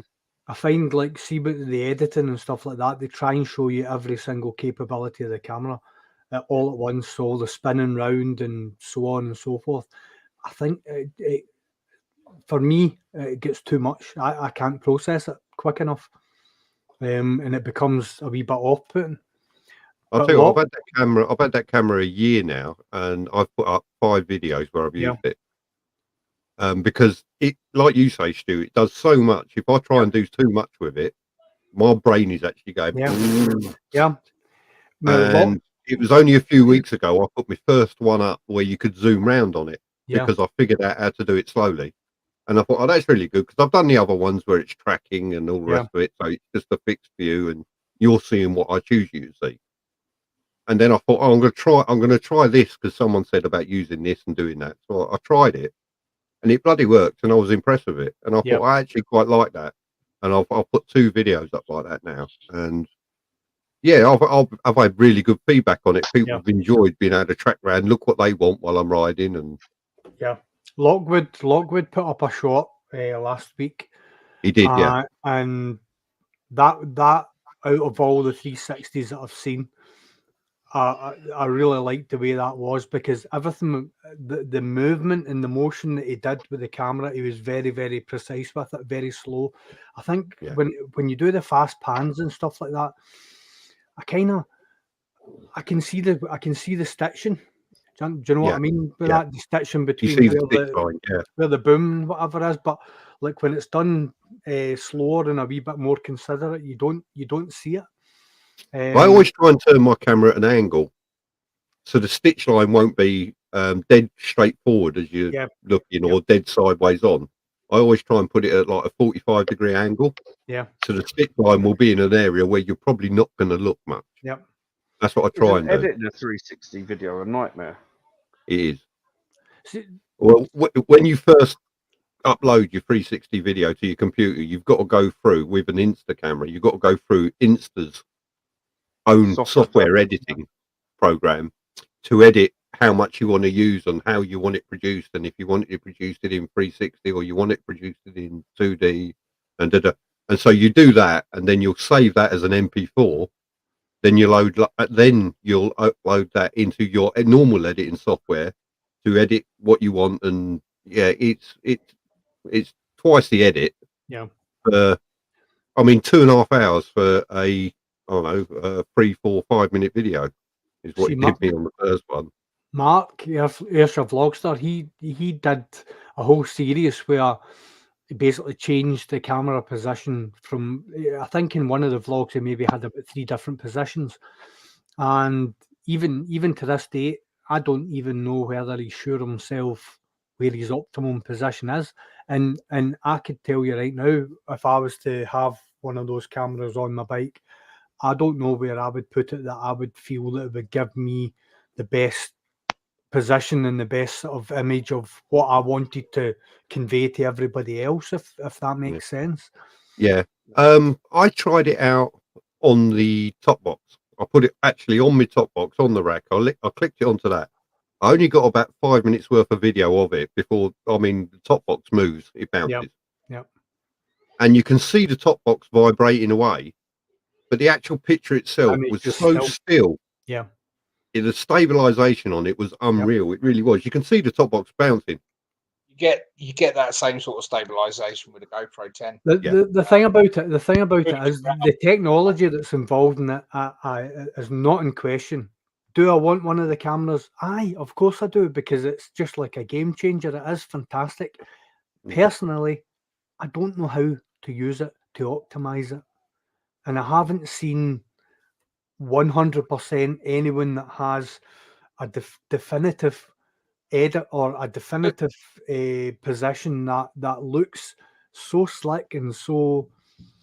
I think for a 360 camera, it has to be movie-like. It really does. The thing is, it's that as well. I think if you're using a 360, you just use a 360. Vlogging, I'm running like the Ghost XL on my helmet. On the front, I've got the GoPro 10, and then facing me sometimes I've got my SJ. So you can have 3 cameras running. To run a 4th as well, 360, when the 360 is picking up all of that in one go. You know, I don't know.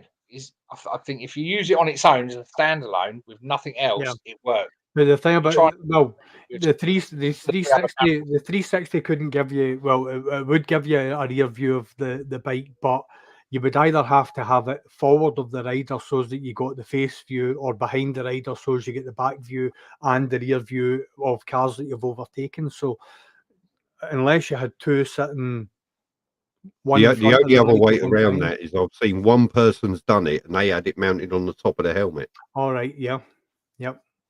Yeah, that's the only time I've seen that done. But then you've got the stitch line effect, as you say, Yeah. which is he had the stitch line running right across the bike. So if you tried to look to the left, you know, you can see the stitch line there. Yeah.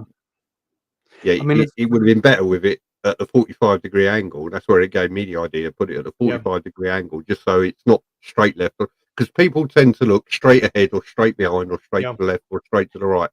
I mean, they don't tend to look at a 45-degree angle away from the bike. So. I mean, see what I'm saying with regards to the editing, and with I'm feeling like people are trying to do too much with it all at once. I mean, the likes of Lockwood, the likes of Ayrshire Vlogster, who have produced videos. There's certain elements of their videos, and I'm like, that's bloody good. That's bloody good. Do you know what I mean? And like, I'll be the first to say to them, listen, you're onto something there. That other bit I didn't really like, because there was one where I think it was Mark that did it, and the stitch line was right over his back wheel, and you could basically see a stagger in his wheel, and I was like, your eyes drawn to it straight away. I think it was just the angle, because he had it coming off his rear foot peg. So obviously it was trying to stitch out the gimbal, the pole. Yeah. But no, as a technology, I think once positions could get nailed down, and once everyone sort of finds out what they're doing now, what they're going to do in 5 years' time. Well, yeah, it's amazing, isn't it? It's crazy. I mean, like, when you think about it, it is crazy. I mean, I remember when the GoPro Fusion came out. My mates got the GoPro Fusion, but the problem with the GoPro Fusion was everyone automatically edited this mini world edit, and I hate that. It's the bike riding within the globe. Have you seen that? And it's as if it's like you're right above, and it's like just like. Where did you do the audio on the 360 side? Is that done from the Ghost? Yeah, I took the I did a video, and what you don't see off camera is me waving my arm saying, right, I'm going to start in 3 seconds, so I could actually get the both of them lined up and then cut the same amount off of both of them. So it's the same, and then I just I used the video from the 360 camera and the audio from the XL. Ghost, yeah. So it was I got it almost perfect. So I'm glad to say, but yeah, it was hard. Yeah, I always sort of, if I'm running cameras, I'll say sync, so I've got all three in sync. If I'll always run. It's like weird, because when I've got the GoPro on, I've got three frigging microphones in my helmet, because I've got the one from the Ghost, the one from the GoPro, and the one from the intercom. So you've got three. But the good thing is, with running the Ghost at the same time as the GoPro, if audio's bad on one, you've always got the audio from the other. Yeah. The other way to do it is, I've seen other vloggers have done this in their how-to videos. If you're running more than one camera, but you're only using one camera with a microphone, sound your horn, and then as you look at the video, once you put it in, you'll see the spike where the horn is, and all you do is you match them up and then cut everything off on that side, and then that's what I do. But the Power Director has got like a multi-camera designer, it's called. And basically what you do is it allows you 4 channels, and so you can put up 4 video tracks, and then you tell the system what you want to be the primary audio. So say, for example, my GoPro Hero 10 on my chin mount, that's my primary audio. I'll beep the horn 3-4 times, maybe rev the bike, do certain things that are noticeable on all the cameras.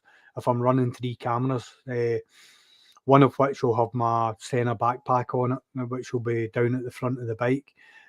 the program actually reads the audio from the 3 cameras and positions them in line.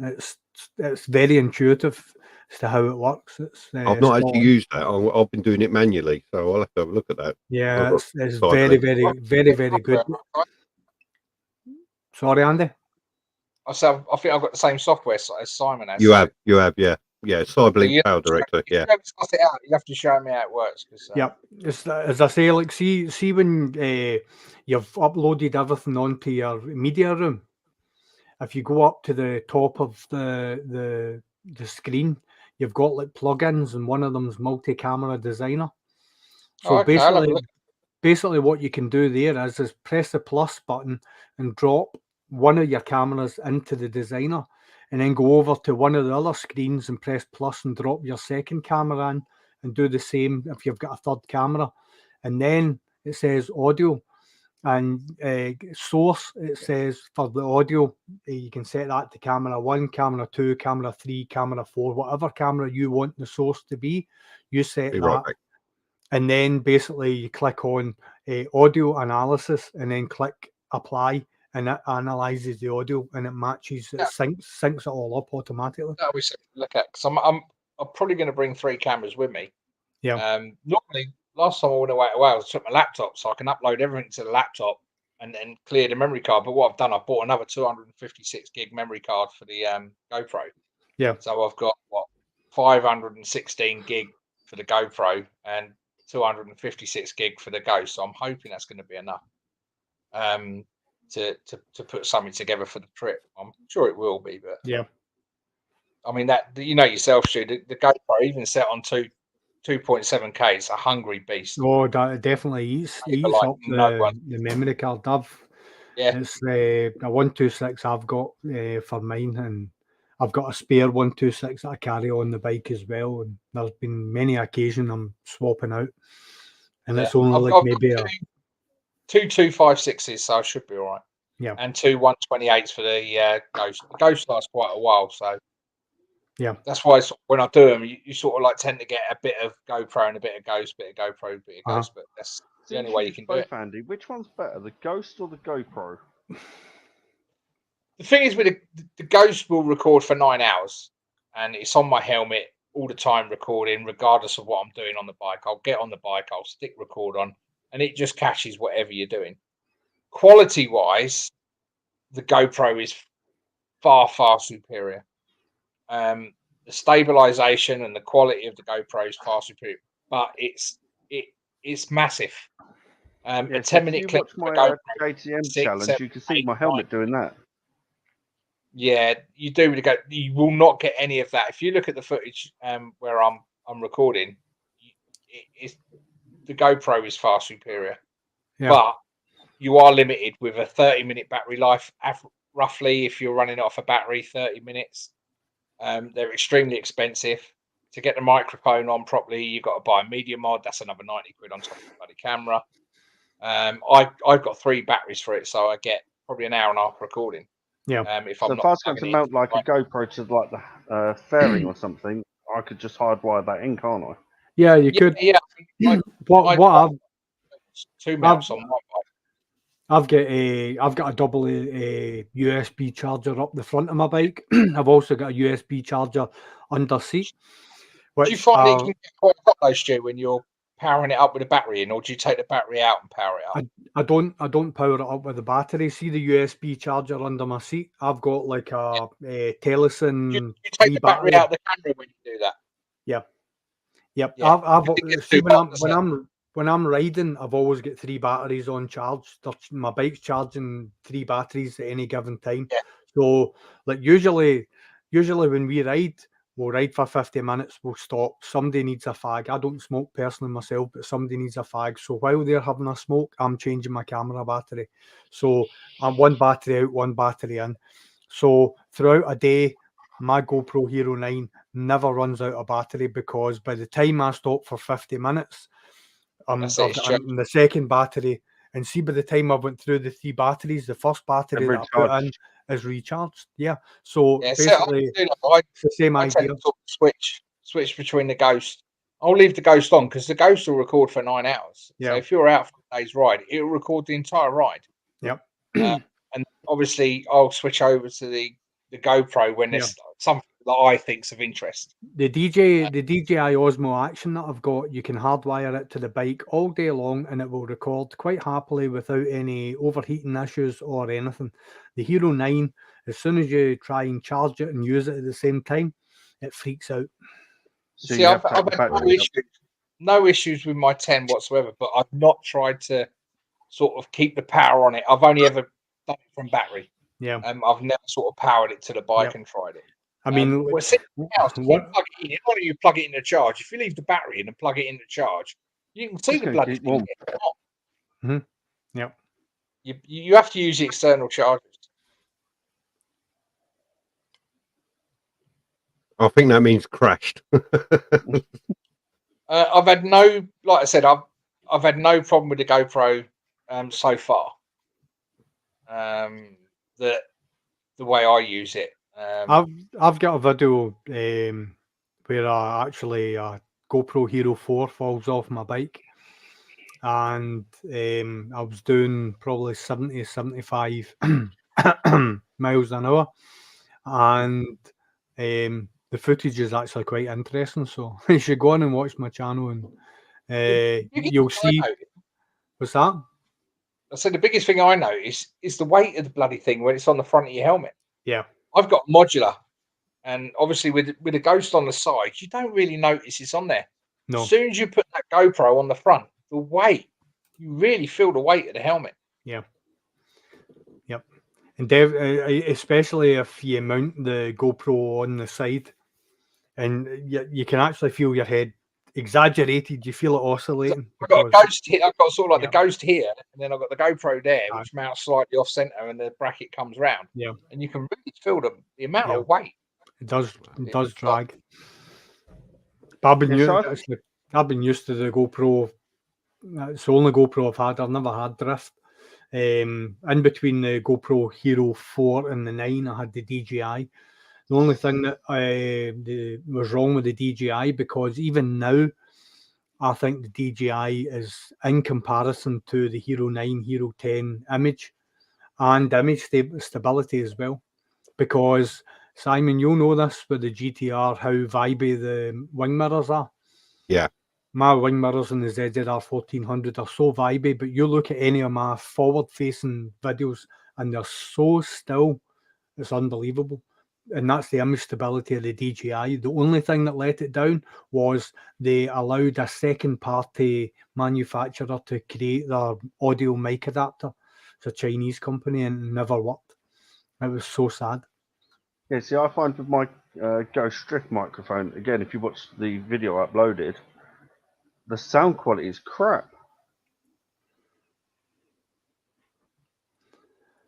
It's a lot of it's down to the microphone you're using, and obviously your helmet. If your helmet's noisy, it's going to pick that up. Yes, I'm using the Duke 2 K-Berg. Try and buy Amazon. They're really cheap. Buy some dead cats. They flip over the microphone. It gets rid of the foam, and you put a dead cat on. And I think the audio quality is a lot better with a dead cat than it is with a foam. Yeah. Cuts out a lot more noise. Also, look up a windjammer.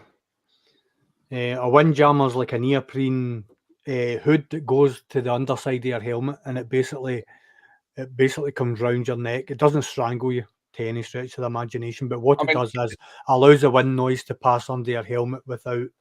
I'm terrible for doing the vlogs and leaving my helmet open.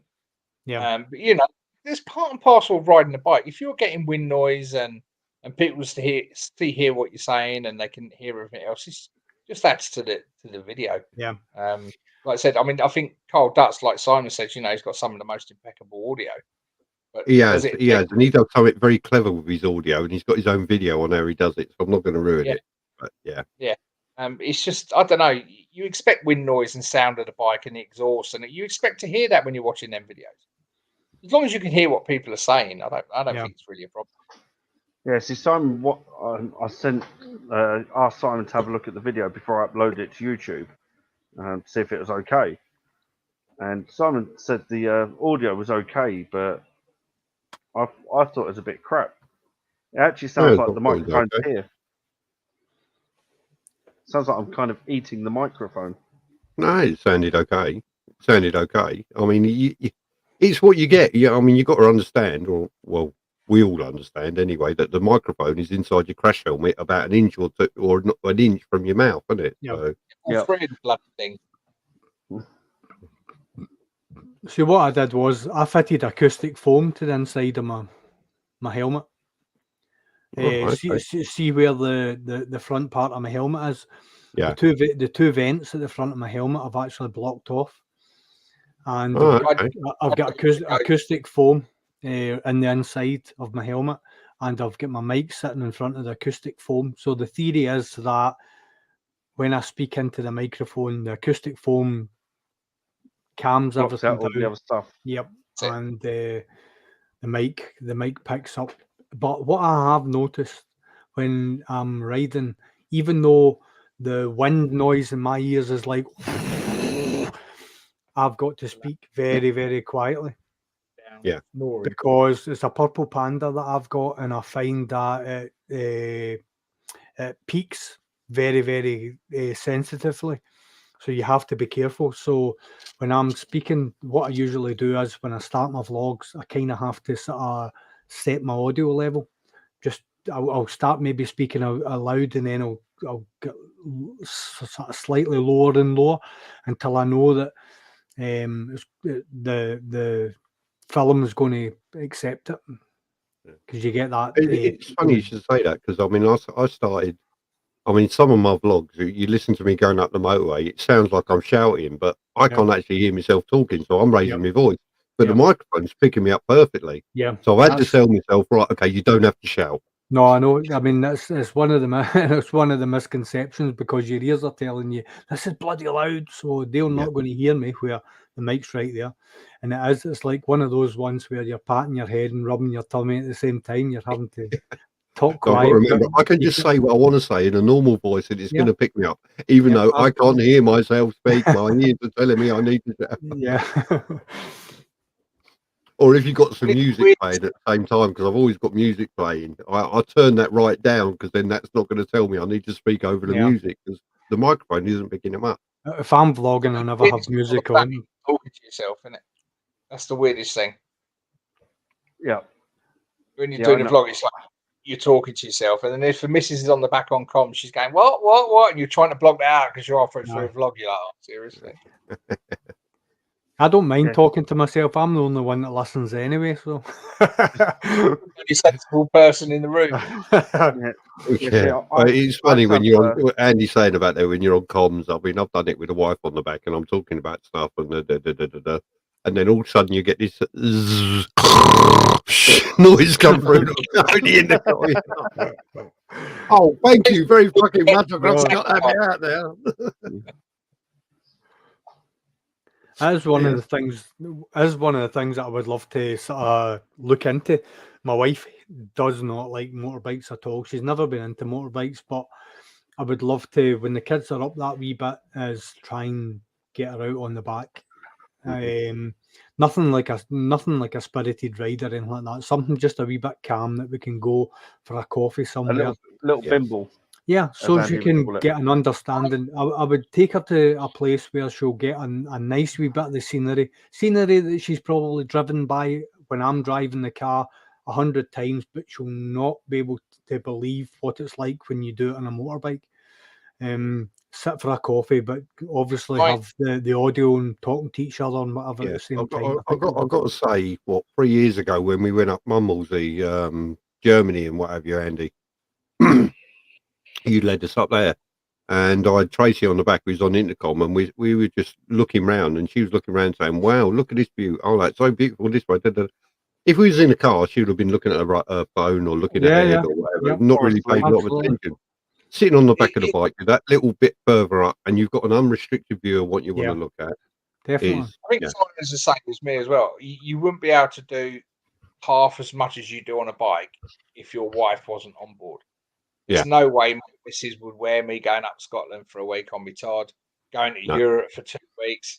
I think she'd be like, no bollocks to that. We're going away somewhere else. So we're quite lucky our wives share the same sort of passion, you know, of going on the bike and enjoying it. So I think in that sense we're quite lucky that our missus let us do it. And I think if your wife doesn't like going on the back of the bike, I think it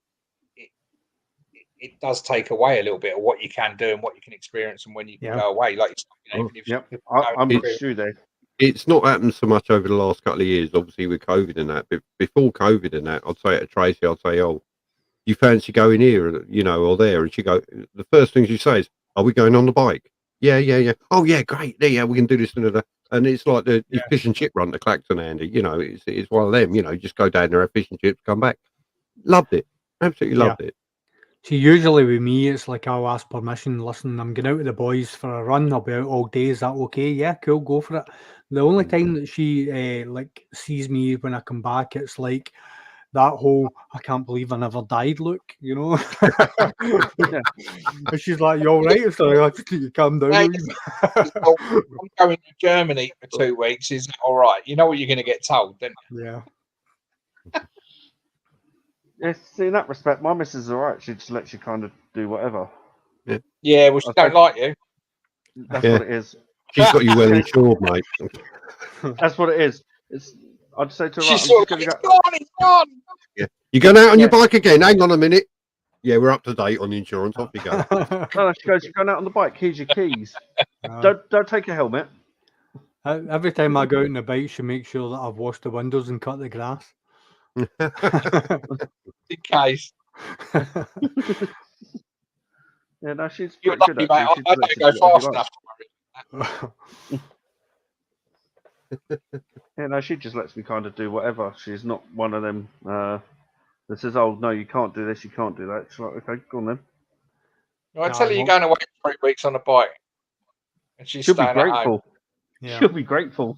No, in all fairness, like I've been over to the Isle of Man for a week with my mates and whatever, and she was like, "Yeah, go for it."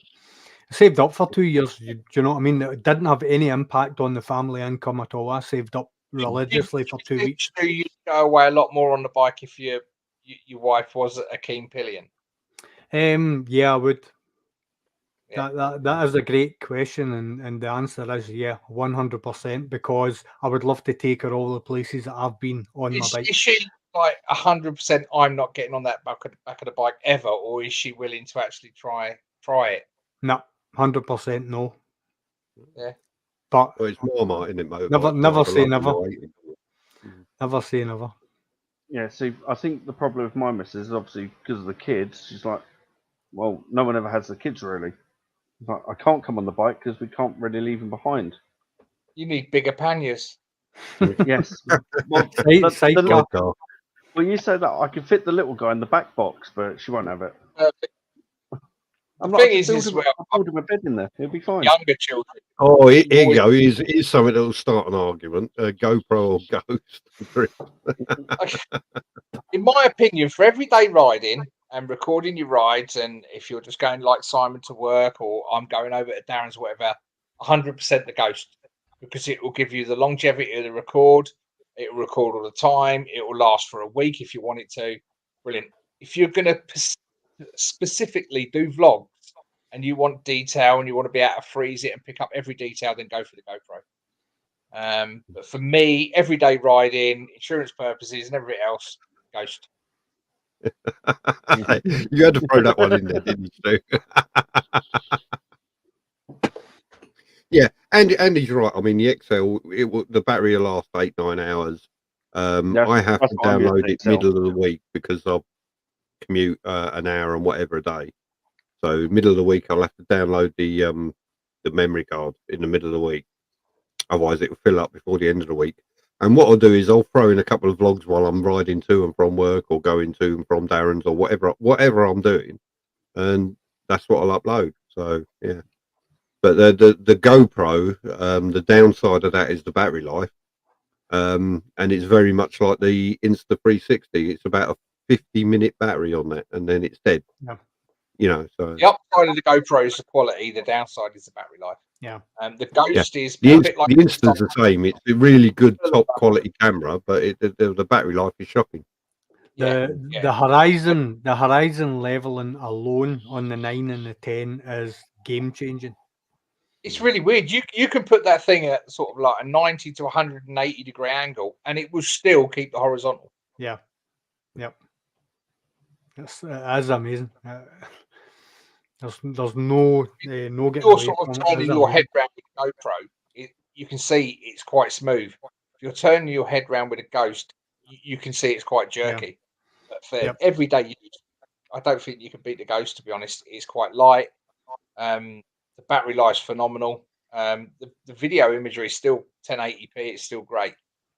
I run both. I get the best of both worlds. But every day, if I had to pick one that I would use every day, I'd pick the Ghost. I love my GoPro, but I'd pick it up for everyday use. There you go, Strange. Hope that answered your question. There you go. So I'm the other side. I've only ever had the Ghost, so you know, the Ghost is 120 quid. The GoPro 10's 400 quid. Sure money. Actually, the GoPro 10's got a shitload of money off at the moment. I keep seeing adverts on that. So I think I paid 300 and something odd for a package. I think, which is quite good. yeah, I think they've got the same deal going on the package. It's about 300 and something quid. Yeah. But the thing is, that's with the subscription. I mean, that's 80 quid a year. But you know, as soon as you connect it to your phone, it uploads to the cloud. So I suppose that's good in a way, but it's just another bloody subscription, isn't it? I think when I add up all my subscriptions, I'm talking doorbells and tell me about it. I'm not adding my subscriptions up. Power Director, Epidemic Sounds, Pornhub. It just all adds up. Midget porn. I'm too tight to subscribe to Pornhub. Yeah, see, Rev doesn't pay for midget porn or anything now. He's got Henry under his table. Which is true. He just has free nugget porn. Yeah, that's it. Just nobody Google that. No one needs that in their history. Stu, you say your better half is working next Sunday. Yeah. Yeah, she works until 7 o'clock. Could she not call in sick? It's like no. Well, after 7 o'clock when you pick her up from work or she's finished, you should pop round and we'll grab a drink in the bar. You've got my number, so aye, I'll certainly put it to her, mate. But honestly, after a 12-hour shift, I don't think she'll be up for it. But I might head around myself. I think I can't remember. Thanks for doing our shift. Here's the kids. I'm off out. The airport, I think we're staying the other side of Glasgow, south side near the airport. Nice. I think it's the Holiday Inn there. All right. We're there in Sunday. Yeah. I don't know where we're going to meet you guys Saturday or what's going on, but I'm sure we'll sort something out. I think Lockwood had said something about air or something like that. 07. As long as if I got a postcode, fine. I think he had said air, or I think he's obviously been talking to you guys, so it'll be. I think he said Newton Stewart heading out. Yeah, that's down here, Sharway, so it'll be within your schedule. So it'll probably be like on your way back down, possibly like a run back. The thing is, we're staying in Glasgow Saturday and Sunday night. So wherever we're out Saturday, we're heading back to Glasgow for Sunday. We're staying in Glasgow until Sunday. Yeah. I think Darren's coming back. I think Steve's coming back as well. Me and the missus, we ain't decided yet. We might go to Edinburgh for a couple of days and then down in the Snowdonia in Wales. We're having another 3 or 4 days away for sure. Because I'm off for 3 weeks and I'm not spending it sitting at home doing nothing. Don't blame you. I wish I could be off for 3 weeks. I'm only at home till the 15th, so more than what I am. With my job, even if I'm dead, they still want you in. Why can't you come I go back to work on the 24th. No, that's good going. I'll tell you what, them was it? They call them European shifts, 4 on 4 off. They work out really well if you book your leave right. You get loads of time off, don't you? Yeah, definitely. I used to 4 on 4 off. I did 4 hours. They changed our contract at the beginning of COVID. They give us a hefty pay rise, but we only work 4 out of 7. So only work 4 days a week. Right. All right, 4 on 3 off. Yeah. It's all right for Yeah, some. but it's not always 3 off together. Oh, I see. That's the But thing. it's Yeah. I work 5 days a week, and it's job and finish, so I don't work. So I don't mind. I used to work for the NEC Semiconductors, and it was like 4 on, 4 off, and it was great to get like 12 days off. It was only 44.4 hours I holiday. think we got a 12% pay rise, something like that.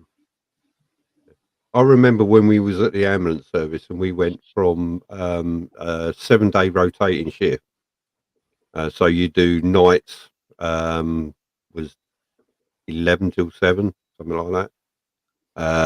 Earlies was 7 till 3 and lates was 3 till 11.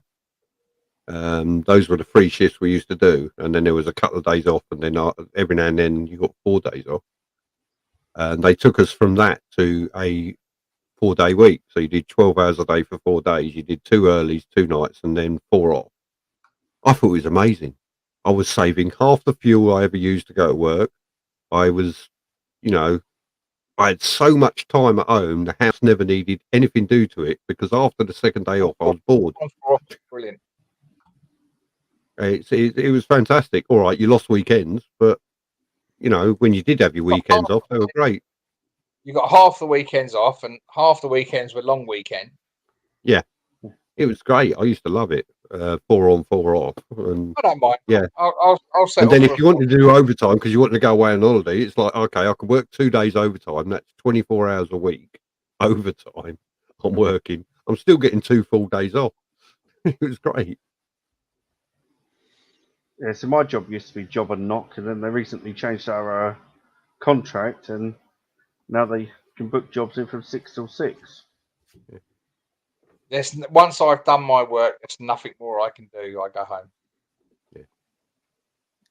Can't beat job and knock, can you? The old Spanish practice. Well, that's Simple what as my that. job used to be. It used to be job and knock. Once you've done your day, that's it. You go.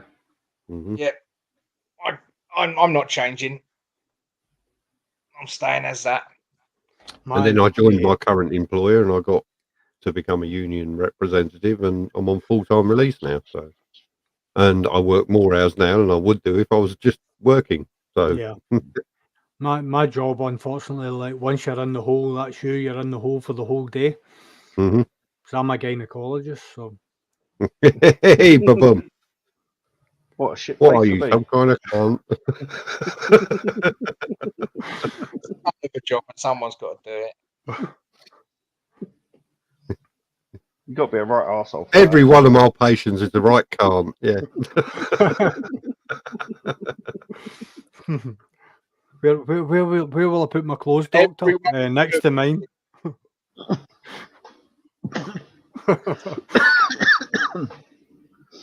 Needs fat vodka and coke over my laptop.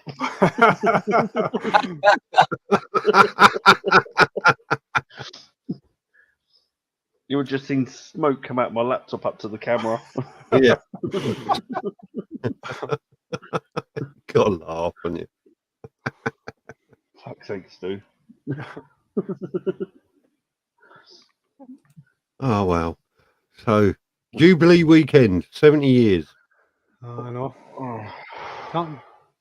Can't believe she made it that long. Have you seen how frail she looks now? Yeah, wow. She does. She does. She probably only made it that far because she's avoided tunnels at front. Everyone was working. Now, I wish at that age I could still walk around like she does, yeah. Have you seen the kind of Will and Kate's kind of movement away from the monarchy and the royal sort of monikers, as it were? Quite recently, they've basically sort of muted that if and when they get the duchy, they may not take on the names of Her Royal Highness and so on and so forth. Yeah. What's your thoughts on that? Do you think it should stay as it is, or do you think it should move with the times, or do you think we should be governed by a monarchy? I think to a certain degree it's got to move with the times, hasn't it? To a degree it's got to move with the times. And if you look at the way things were 70 years ago to the way they are now, they have moved with the times. Yeah. And I think the monarchy will always move with the times, as they should. Well, they're I mean, not it's anyway. not quite as so stiff upper lipped and things as it was. And I think, yeah, it will move with the times, and they will do. They will do. So. Do you think though? Do you think they'll self-sustain themselves, or do you think they'll still take the benefits they get from us paying taxes in the UK to pay for them to be the I royal think if family? the country wants a monarchy, then you have to pay a wage to them, don't you? Yeah. Do you though? I think you should. If they put it out to a vote to the public and said, look, do you want to keep a monarchy? In which case you're going to have to pay for it, or do you want these people to be self-sustained? Then, put it out to a vote. I think you'll win that vote with them keeping a monarchy, because we are pretty unique. What if the question was, do you want to keep a monarchy, or do you want to house every homeless person and shut down every food bank? Well, I want to house every homeless person, shut down every food bank. Yeah, I am being the devil's advocate. That's I know you are. I know you are, Stu. I'm with Simon. I mean, without a doubt, it'll be house every homeless person and shut down every food bank. And then you've got to look at why these food banks are there. Yeah, and that's let's face it. If we house everyone into the Buckingham Palace, it'll be all right. There's probably 1 billion rooms there. You convert them. You into wouldn't want to pay their studio frigging electric bill, would you? No, you fucking wouldn't want to pay their electric bill. I'll tell you what, those buildings cost a fortune to run. They really do. Yeah, but if you put individual flats in there and they all have their own meter, it won't be so bad. Yeah, but what Stu said about the food banks there, you got to look at why the food banks are there at the moment and why are they there at the moment. That's a question. Why are they there?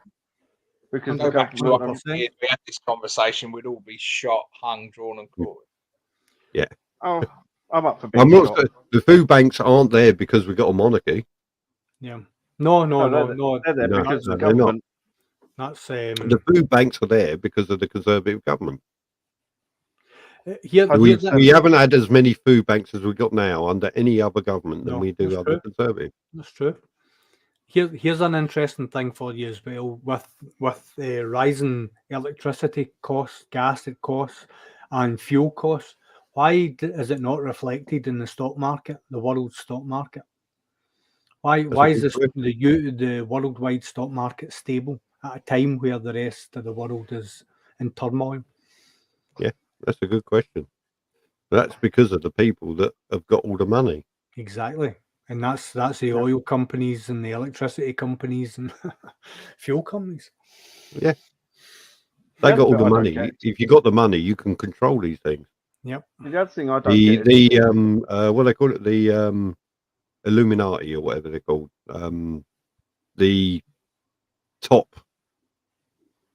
richest people in the world can actually control what goes on by where they put their money. Yep, absolutely.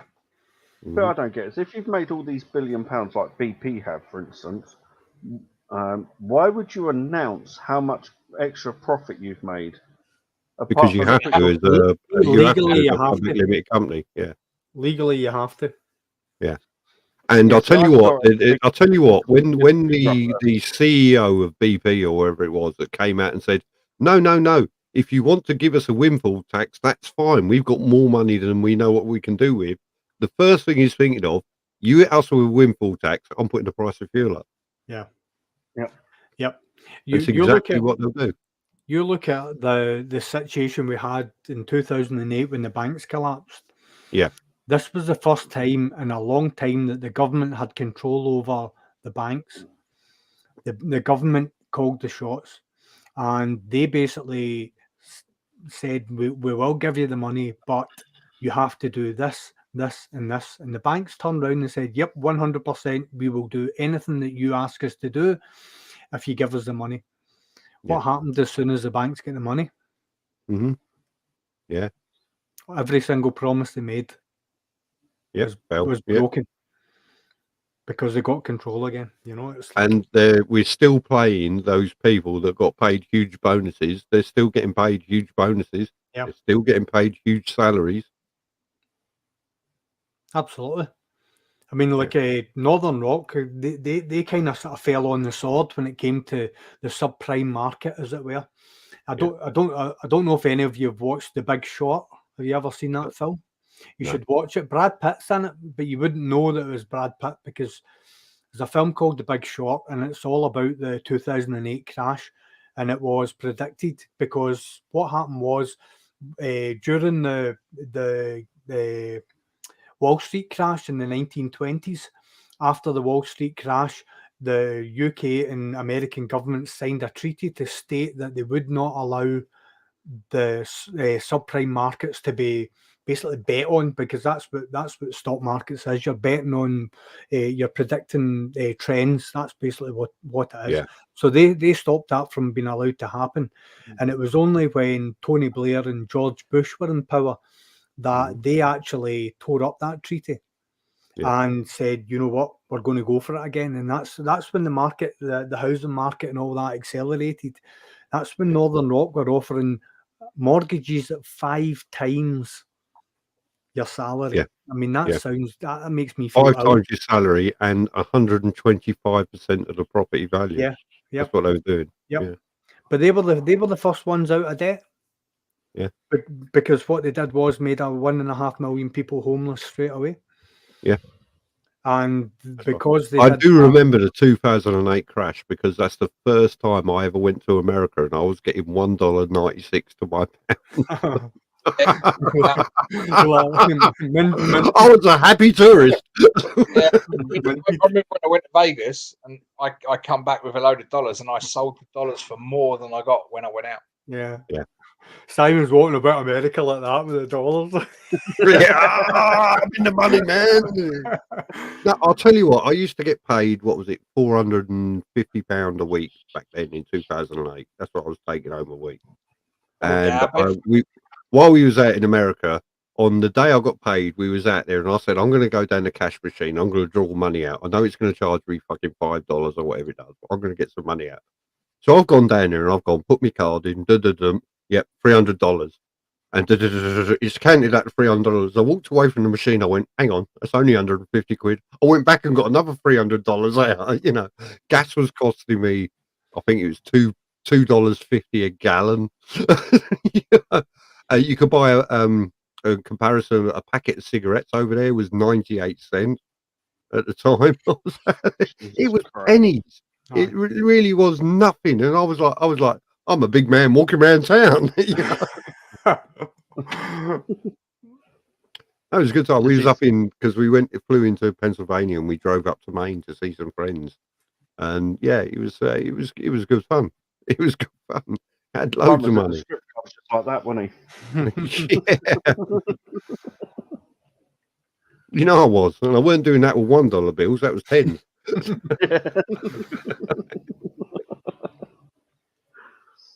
That was good fun. Now I go over there and it's like fucking $1.20 or $1.40 to the pound. It's the most I've seen in the last few years. Yeah. It's too close.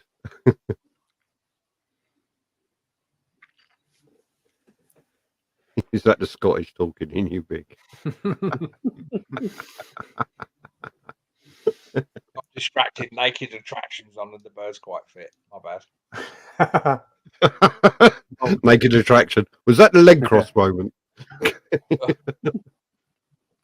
She's got a cracking rat. I don't think they're real, but they're very nice. Nah. Yeah. $1.25 to the pound right now. Yeah, it's shit. I mean, and gas over there is like $4.90 a fucking gallon now. They reckon that this is this is the reason why Russia's in Ukraine just now, to try and kill the oil dollar. Yeah. I'll tell you what, the one thing the Americans have got right, they've got I think it's a national thing. Yeah, it is a national thing, where they cannot put the price of a gallon up to more than $5, because they produce so much themselves, don't they? Yeah. So they've got a cap. You can't charge more than $5 a gallon. So you see it go up to $4.96 and everything else. And America's they lose their fucking mind when the price gets that high. They really do. You think of the way the UK went when we went up to £1 a litre. They were bought. We had roadblocks, didn't we? Oil refineries and everything. Where are they now? It's like, Yeah. why are we so lethargic with it? Why are we not complaining about it? But because everybody goes, because everybody says, "Oh, it's the war in Ukraine." Yeah, oh, but it's not. That's propaganda. It's not. That's propaganda that's doing that, because they're not producing any less fuel just now than they were before all of this happened. So yeah, that's a load of rubbish. And what everyone needs to do is just stop driving for a week. Just stop. Yeah, exactly. Because people won't. No, yeah, but the lockdown was the biggest example of that. Yep. When nobody could drive, the price of fuel was the cheapest it has ever been, because the demand wasn't there. Yep. So they were sitting on a supply and they couldn't sell. Shift it. What I think should happen is all these petrol companies, forecourts, they shouldn't be allowed to adjust their fuel prices for 1 month at a time. They have to sit on a price for a month and then change it. Because what's happening just now is Jimmy from Tesco is shooting across the Asda first thing in the morning. If Asda's put it up a penny, they put it up a penny as well every single day. Sometimes it's 2 or 3 times a day. The price is adjusting at the moment, and it's been allowed to happen. Yeah, but the thing is, they didn't pay for the fuel at that money. No. I don't think. And I think they're probably still using the reserves that we had before COVID. Yep. I don't think their prices changed throughout this whole crisis. It's just grotesque. It's just money going to money. And then the government say, "Oh well, we'll not whatever percentage of VAT or whatever it was off fuel." Well, we're not feeling it because they've still put the prices up. Yeah, you might have just left the VAT or whatever it was. Yep, it makes no difference to us. Yep. What they should have done is like, I'll tell you what we'll do is like we'll take a profit off the petrochemical companies when they produce a barrel of fuel, and we'll offset the price of fuel at the pump. Yep. But what the government should have done, you look at all the legislation that the government put in, emergency legislation when it came to COVID. How can't the government, and what I would class as an emergency, why can't the government turn around and say to all the fuel manufacturers and all the petrol stations in the UK, you cannot sell petrol above £1.20 a litre, end of. Yeah. Suck it up, because... Well, if America can do it, why can't we? Yeah. Yep. I'll tell you why, because the VAT that they're getting back, that's paying all the furlough and whatever that they fought out for. That's why they're doing it. Yeah, same as when they started saying... I do believe a couple of years ago, who's going to end up paying for all these furloughs? I said, we will. And there we go. We are paying for it. Of course we will. I wasn't Every single person that was on furlough and got their wages paid is now paying for their own wages they had for the last 2 years. Yep. Well, no, it's the rest of us that weren't furloughed that are paying for it. Well, no, the people that were on furlough are paying for it as well. But yeah, you're right. Andy, you're muted, by the way. Yeah, he's watching porn now, so. Yeah, no, the people. I mean, I worked all for it. I weren't furloughed yet. I still got to pay for it. Yep. And I think that should be shown. If I weren't furloughed, I should pay less tax. Bollocks. Yeah. Sit at home on your fucking arse. That's your problem. Yeah. Well, yeah. No, I was furloughed for 4 weeks, but that was only because my company had to make COVID-proof everything. Yeah, they had to make improvements to the factory to make it compliant to the 2 meter distance and so on and so forth. So they followed everyone till such a time that they had all that in place and then brought everyone back. So 4 weeks out, we were all back in and we worked ever since. There's a question for you. I've not been caught speeding on a bike. Car? Nope. Yes. Van? Yes. Bike? No. Yeah. Car, 3 times. Bike, never. Yeah, I have in a van, but never on the bike. Bus lane, yes. And talk to me about fucking bus lanes and Barnet Council in London. Cunt. Yes, I've just paid my fine this morning. I went into London beginning of January, and whenever I go to London, I've always used the bus lanes because most of the time you can. So, but then coming out of London, the sat nav decided to take me a different way, and I thought I'll go that way, and it took me through Barnet. Now, whether I couldn't see the sign or whether it was obscured by a van or something like that, I dipped into the bus lane. I pulled out the bus lane, and they got me registration and give me £120 fine. Barnet Council, the only fucking council in London that charges motorcycles for going in bus lanes. So there you go. Ain't there a campaign out in a minute to make all bus lanes bike friendly? Yeah, there is a campaign out because it's different on the countries, the counties. Sorry, It is. Aylesbury, you can. Dunstable, you can't. That's what I mean. Milton Keynes, you can't. Even though I do. Can't you register your bike as a taxi, then use it? Yeah, you can. And also, if your bike is congestion chargeable, if you register it as a taxi, you also get the exemption going into London. So, yeah, little tip for you. Or you can just change the name of your bike to a Prius. Yeah, all that. Have you noticed all the little green labels on the side of registrations lately? Yes. That means it's a fucking EV vehicle. And I'm thinking of putting one of them down the side of my number plate.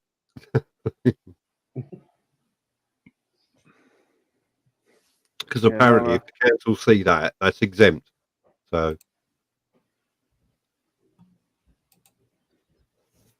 we'll let you try that one. Yeah, I won't get away with it.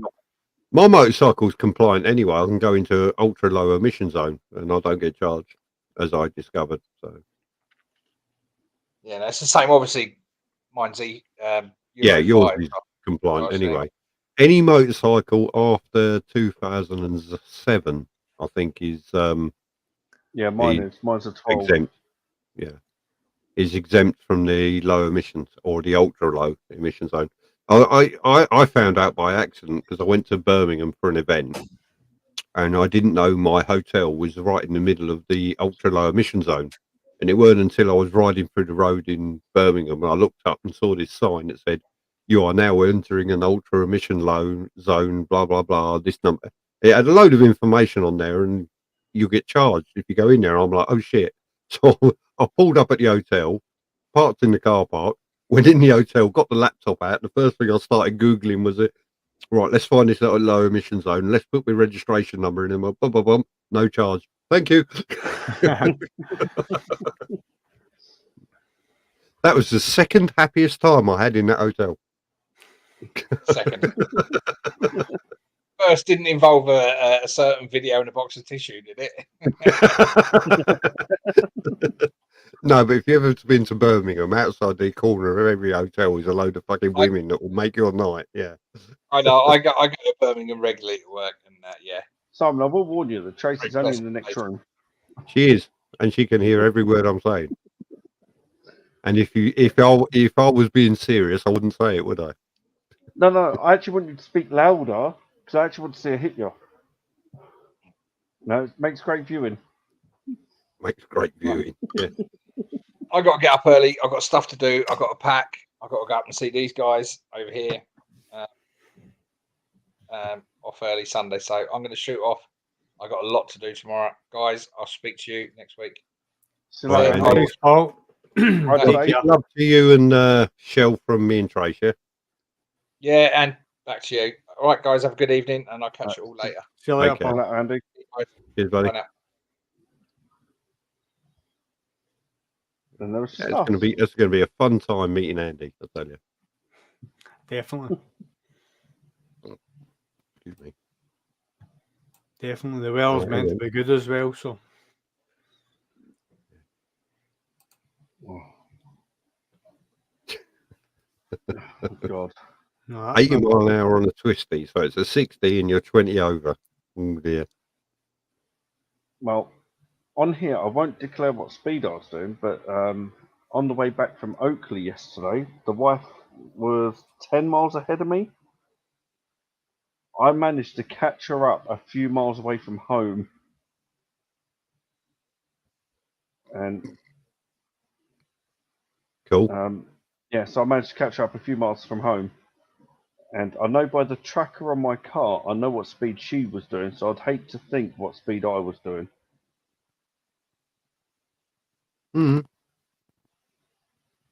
I've beaten the wife home from places in the car before now, and she's like, "How fast were you going?" I went, "Speed limit." I don't know. I don't look down. I'm looking ahead. No, it's not like I don't look down. I'm looking ahead. It's like, I don't know. I was scared. I had my eyes shut. Yeah, that as well. But I've angled my drift, so even if I look down, it blocks my speedo. So it's just kind of above the speedo. Have you turned off the date and time stamp as well? Yes, about an hour and 20 minutes, an hour and 20 it took me to work out how to. Yeah. So But you did it. Eventually, yeah. Yeah, good. Yeah. Why would you hand half the evidence over? I never even noticed it because that was the first video I uploaded. I didn't even see the bottom corner because like most people, you look at the center of the screen. So I'm like, yeah, that looks okay. I didn't even see the timestamp. First thing I noticed. I was like, how am I going to get rid of that? So I was like, Crazy Dad sticker logo straight in the corner. But that got rid of that. If you look at some of my very, very early stuff I did when I started vlogging about a year ago, you'll see a date and time stamp. I soon got rid of it because I'm like, if I'm doing anything untoward, I don't want it to be used to give them half the evidence because they got the date and time and the location is obvious because any local policeman will know where that is. Yep. Yeah. So that is why I took the date and time stamp off, and my videos are posted anything up to a month after. Oh, okay. So it's past the 14-day date. Yeah. Yeah, it makes sense. Yeah. But yeah, thanks for your help for that. I don't know if you noticed, but I did give you the credit in me at the bottom of the video. I will go back and watch it properly. I've been busy for the last few days since we put it up, so I will go back and watch it properly. And we got you a few subscribers tonight as well. So yeah, the thing is because I've not really put videos up. Yeah, because I've not really put videos up because the whole editing thing put me off. I was like, oh my god, how do I edit them? And it really puts you off. Yeah. But that software you recommended, oh my god, it's so easy. Once you start fiddling about with it. Yeah.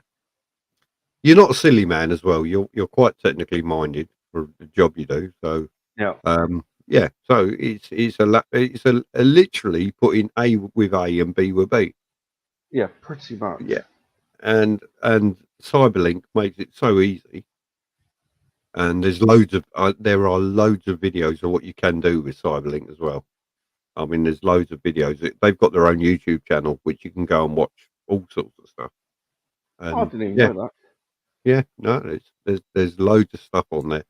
I've used Cyberlink for almost a year because my subscription is up in under 28 days, as they sent me an email telling me. So you should renew it now because they've got a discount on at the minute. Yeah, I know. Yeah, they emailed me that as well. So if you sign up now, you'll get 13 months instead of 12 for the discounted price. I'm like, I might take that deal. They're good at that.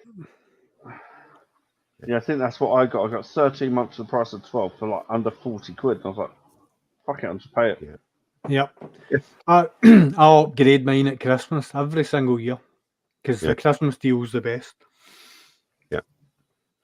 Yeah, see, I was kind of a bit stuck because I wanted to upload the JDM challenge. So I was like, yeah, I need the video editing. Yeah, Power Director, I think, like, see for updates and LUTs, transitions, everything that you get throughout the month, constantly supported. You've got Power Director University YouTube channel, which if you want to know how to work Power Director, go on to that. And it's a fantastic channel. Yeah. I must say, you taught me something about it tonight with the linking for the audio and that. That's something I'm going to look at doing myself because I've done it manually up until now. Well, see, the thing about it is, Steve, Simon, sorry, like, what we can do is like do like a we can come on to StreamYard and do like a wee tutorial without actually going live on it, just so that I can share my screen and we can go through it. Do you know what I mean? We can do something like that for everyone that's on Power Director. I can show you me linking 3 cameras and doing whatever, and it just gives everyone a wee heads up as to. Yeah, that's a good idea. Yeah, do that.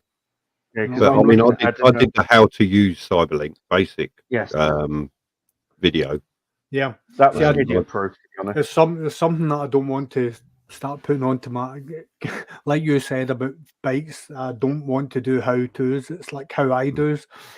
It's and it's the same with editing software. I would show anyone anything that I know that might benefit them. They might know more than me, but there might be certain things that they lack that I know how to do, that I'll certainly show anyone who wants to see it. It's not a problem. Yeah, do it.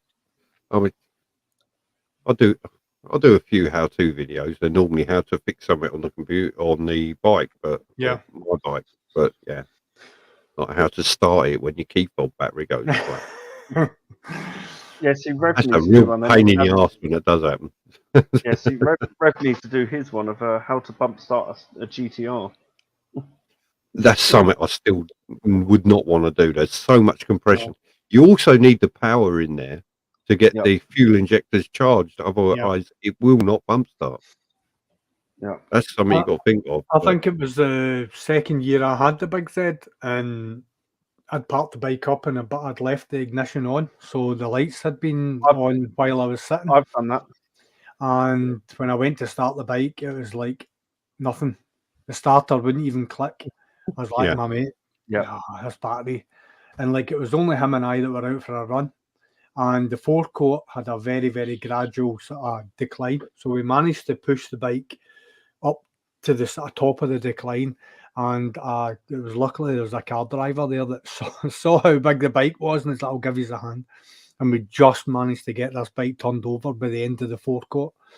Other than that, it was RAC, whatever it was. So I wouldn't need to call them because I carry a booster pack, and it's probably the same size. It's thick, a little bit bigger than your mobile phone. I just carry that in the top box. I've seen them advertising Halfords and that. It's like a power bank.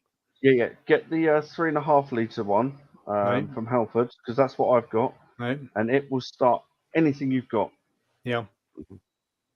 Absolutely awesome. I've had mine now for 2, maybe 3 years. And yeah, honestly, it is. I think Simon's playing kisses at us. Yeah. And honestly, it is the nuts. I swear by it. I've even gone and upgraded before to the Nyko one. Right. Load of crap. Avoid it. Don't bother. Stick with the Halfords one. Never had a problem.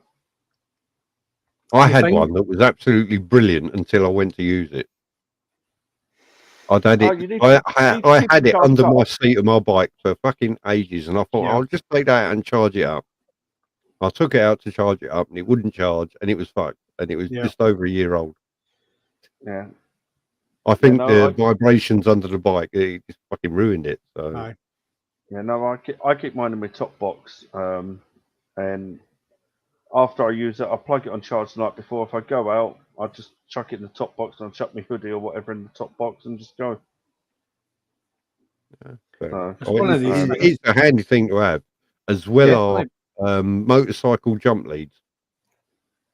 They're a really, really handy thing to carry because they're a lot smaller than car jump leads. They actually fit the terminal. Yeah, I don't actually know if I've got the thing in here or whether it's actually still in the bike, but the clips are like that big. Yeah. And it fits literally everything. I mean, you know what it's like getting into the battery in the ZZR, Simon? Sorry? You know what it's like getting into the battery of the ZZR? It's not easy, No.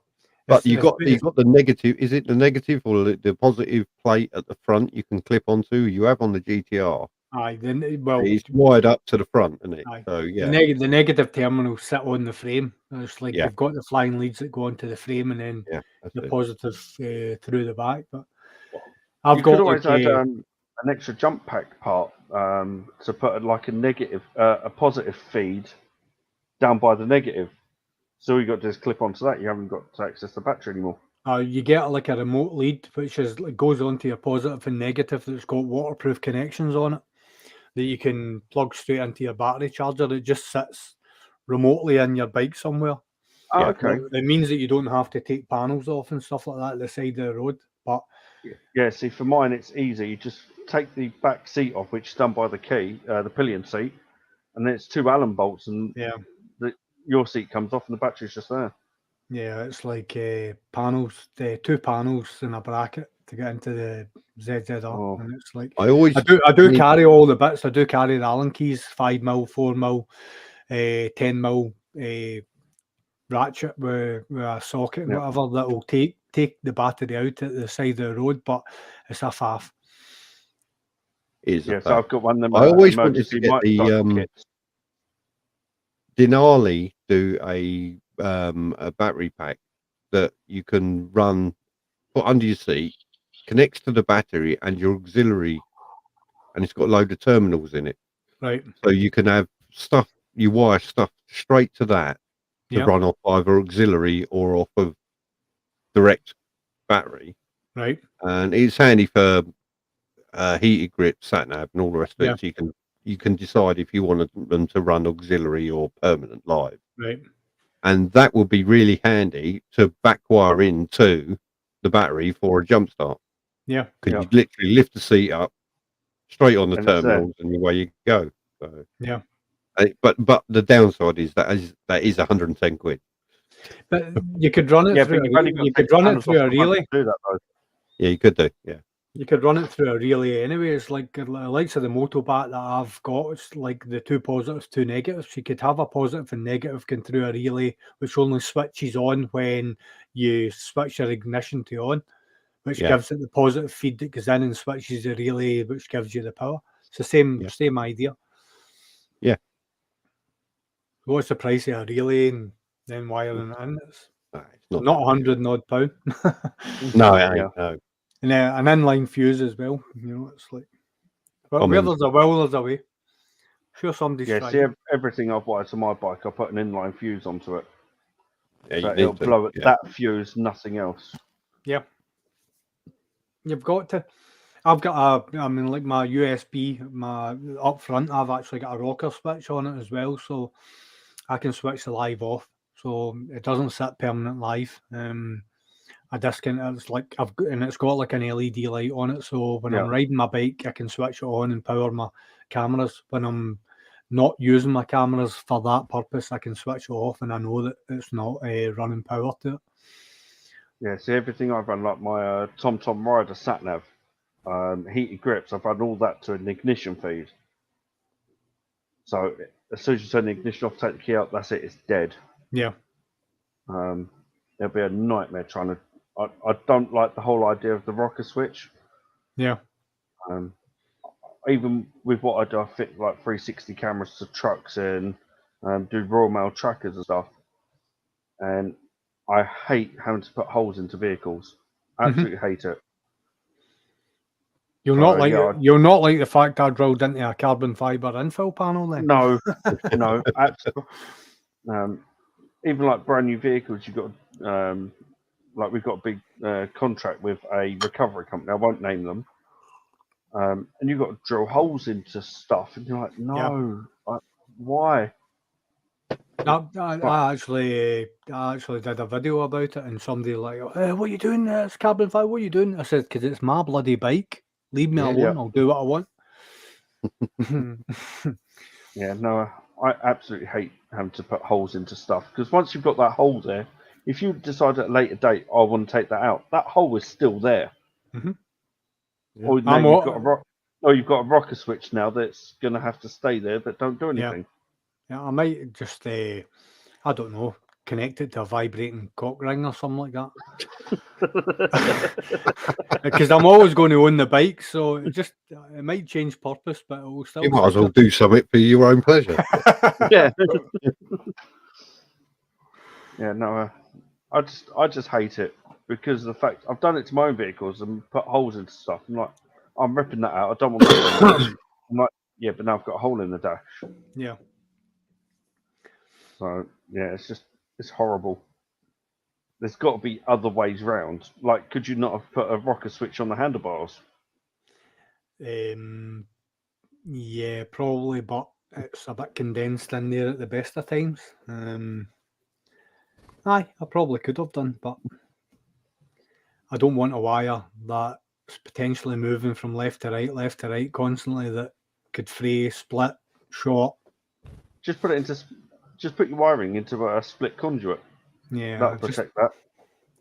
Where it is just now, it's static. You know, it's not moving. The way, I mean, it goes from my infill panel straight up to my clocks, Oh, and okay. it's cable tied into my wiring loom, so it's like it's not going almost part of the bike. You know what I mean? Yeah. It's like so no, it was like the best solution at the time for me. I looked at it and I was like, no, that'll do it.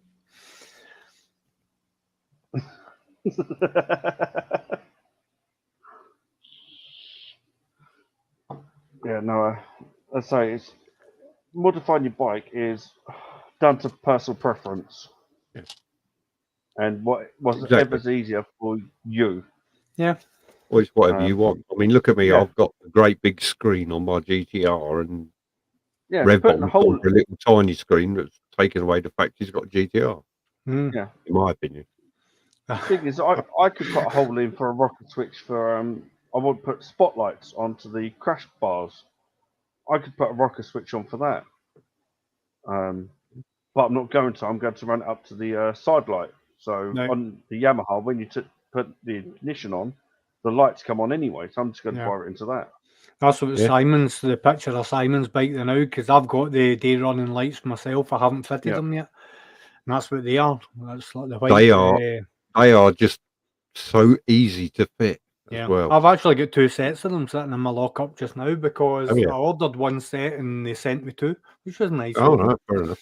Yeah, that's nice of them. I've had them sitting there for a wee while, but I promised myself when I'm taking the fairings off the bike, I'll get them done. So I think they'll be getting done this winter because my mate's going to repaint the top fairing for me. So. You see those running lights? They're really, really funny because they're digital or to LED, and you got different relay to put in and everything else. Yeah. If you leave your indicator on and switch the ignition off, I don't know if the ZZR does the flashes of the indicators to let you know you switch the ignition off. No, it wouldn't. No, the GTR does because it's keyless. Keyless. When you switch the ignition off, if you've left the indicator on, it goes into like epileptic mode. Where it goes. Simon, I think my comment on my extra addition to the bikes attracted a certain. Seen our comments. A certain comment. Have you seen this, guys? Yeah, head over. Oh, you got to be kidding me! There we go. Well, wait. They don't take long, do they? No. You've only been on 2.5 hours. It's taken 2.5 hours for them to turn up. Yeah. Oh, they deleted it. Okay, put that up because I know she's not watching. She's trying to settle the little shit. Oh, bless her. Yeah, bless I've got the baby monitor on my phone, so I can see that he's still been a knob end. So if anyone wants a free child, drop me a direct message and I'll drop him off. I'll tell you what, I've got 7 kids now, but I'd love another on. I really would. I just love kids. I think they're great. Yeah, in all seriousness, I wouldn't change him for the world, but he's testing. I used to. Tracy and I used to have 8, but unfortunately we lost one 3 years ago. So yeah, but yeah. We're down to 7. But yeah, I'd have another one tomorrow. Tracy, not so much. No, Louise is like that as well. I would have another kid in a minute, but Louise is like, nah, I'm done. 2 of our kids nearly killed Louise, so. Oh yeah, see, same as my little man. To be honest, I'm surprised he survived delivery. Yeah, he had the cord wrapped around his neck twice, and he was turning blue. Oh, bless him. And from there, I just panicked. I went into aggressive mode, get it off, and Yeah. Because the problem is, the first week, the wife was pregnant a year before, and we planned the first one. Yeah. And then she miscarried and went to doctors, not too far away from Dunstable. Told to go to A&E. She's fine, baby's fine, and no. I took her up to Birmingham for a emergent because it was on a Saturday. No scans open, so I took her to Birmingham for a private scan, and they said, "No, you've lost the baby." Yeah. And she's never recovered from that, and because of that, I'm so overprotective of the little man. Yeah. She's got 2 other children. I don't even let them hold him because I'm worried that they're going to break him. Yeah. They won't, but I'm like, just no. No, it's natural. That's natural. Our first review on Megan's now 17, so everything was textbook. Even like when we brought her home, it was changed her, fed her, she went to sleep, she woke up, changed her, fed her, went to sleep. Louise and I were sitting like, this is brilliant. This is dead easy. And that's the way she was all the way through. And then we fell pregnant again, and it was a 13-week scan, and I'd already done the whole, I'd went to every single appointment with Louise. And yeah, I did as well. She said, is it okay if my sister comes with me to the scan? So yeah, that was fine. So I'm in work, and Louise and my sister-in-law goes to the scan, and it was the same. She had miscarried, and don't think anything in life can prepare you for that. It's one of the most horrendous things, because there's so how do you grieve? How do you grieve for it? You can't prepare yourself for it. Yep. You don't know how you're meant to feel. Are you meant to feel sad? Are you meant to, it's like, it's one of the most horrendous things. And unspoken about. A lot of people it's only usually when I speak about it amongst my friends and whatever, they open up and say, what, that happened to us as well. I'm glad you actually said that, because this happened to us, and that's the way we were feeling. And it's so I actually I think we went through something really nasty with my youngest boy, and we went to hospital, and they had all the scans and everything else, and they said, "Oh, we want to do amniocentesis." Now I know that's quite rare for them to do because it's dangerous, and so I'm like, "Okay, why do we want to do that?" And they said, "Well, there's every possibility your child has got Downs through the scans we showed." Yep. And if he is Down syndrome, you've got the choice then whether or not you want to terminate, even though it's after. And I'm like, you're fucking kidding me. Really? Mm-hmm. We just get rid of these children because they might be, it might be a burden on the family, blah, blah, blah. And they did an amniocentesis, and it came back as inconclusive. And they basically said to us, what do you want to do? And I'm like, well, what do you mean what do we want to do? I know it's a boy. You've told me it's a boy, and he might have Downs. We're having the fucking kid, and the wife was concurrent at the time. We're having the child, regardless what. And he was born, and he was normal. As normal can be. And he's a little shit that's now fucking sitting upstairs playing on his PlayStation and drinking all my beer. But we could have said at that time, no, terminate. No. And it would have been perfectly legal. I don't agree with it. It didn't feel right. It didn't feel right. I don't agree with abortions. If you give birth to a baby with Downs or not, it's still a fucking baby. Yeah, it's still your child. Yeah. Yeah. So me and the wife had a discussion about it when she fell pregnant the second time, and I said to her that see a strange that if he is Downs, I said, we're going to go through with it. I said, I'm not going to love him any less because he's going to be hard work. Yeah. And I said, I'm against abortion. She is as well. So there was no question about what would happen. Mm-hmm. If anything, actually, I think if little man had Downs, he would have been easier to deal with. This one's a nightmare. Actually, I think he's a bit of a prick. Just wait till he gets older. Yeah, it's like my youngest is. He's not Downs. He's just a prick now. But there you go.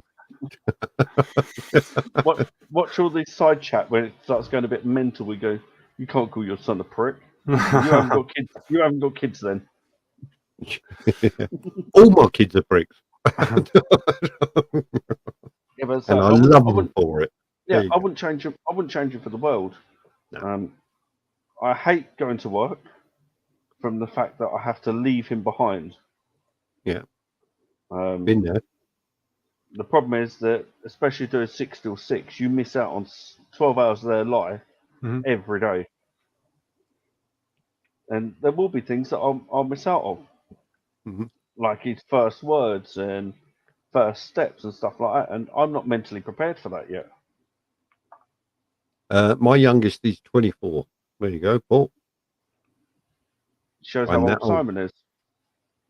I'm now. And my eldest is 32, 33. Don't ask me the birth dates. I can't remember a single one of them. That's why I have a wife. That's why I have a wife with a calendar. I bet you remember the conception date, so. No, I can't remember. There were so many. He remembers how as well.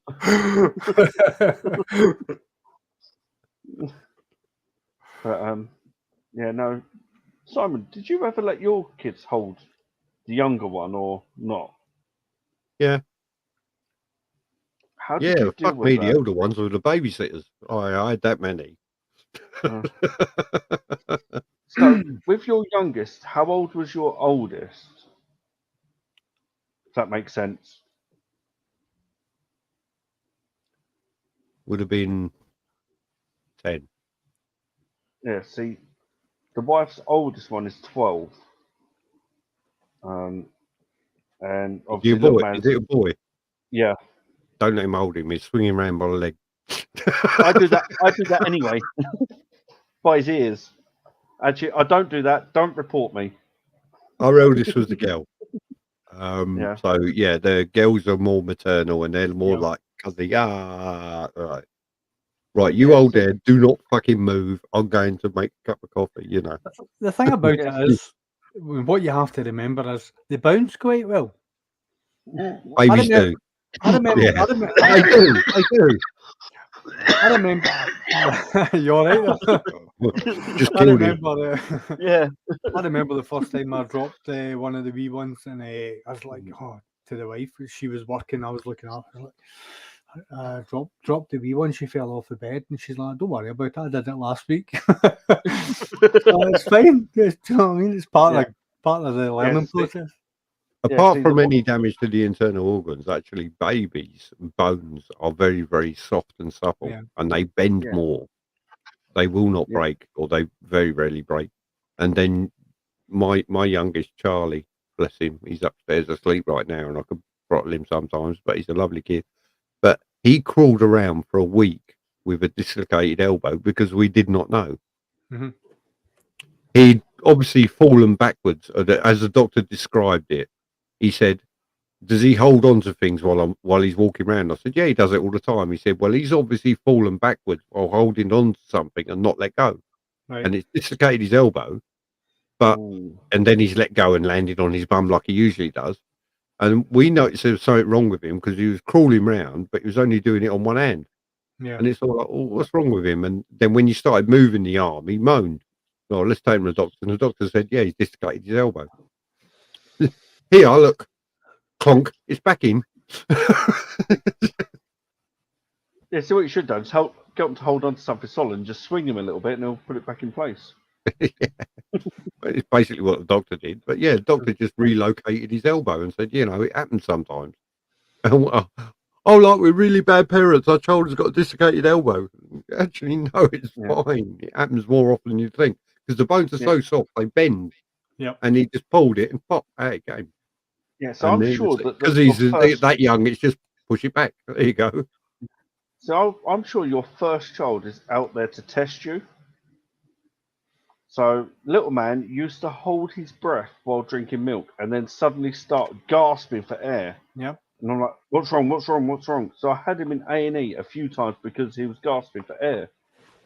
But he wouldn't let go of the bottle. So he'll clamp his gums onto the bottle so tight that he can't remove his bottle. And yeah, honestly, I'm surprised I've actually got any hair left. I should have hair like Revs, really. No, you really don't want hair like that. No. Right now, Rev should be driving a Jag with sweeties. Right, boys, I'm gonna head for the hills. Up early in the morning, so Yeah, I think I'm gonna call it a night as well. We're gone 12. We're at nearly half 12. We've been on for 2 hours and 45 minutes, guys. Thank you very much. a good stint. You're more than welcome. I'll tell you what, it's been a good live stream. Thank you guys for joining us, and thank you No to bother. everybody in the side chat, and thank you to everybody that joined us. We had 7 at one stage. Yes. Yes. So yeah. Well, no, I'll tell you what, Stu. Friday. He's High Honourable Big Stu. He's Right Honourable Big Stu. Freedom. See you soon, mate. No, you won't see me. You'll see Andy. Yeah, yep. Yeah. Someone will be up eventually. Enjoy that with Andy. And good night to everyone in the side chat. Strange, Port, Exeter, Ali, and everybody else that joined us earlier on, and anybody on Facebook that's still watching us. Yeah, enjoy it. Thank you to Crazy Dad Biker. No problem. Zed Head Motor Vlogs.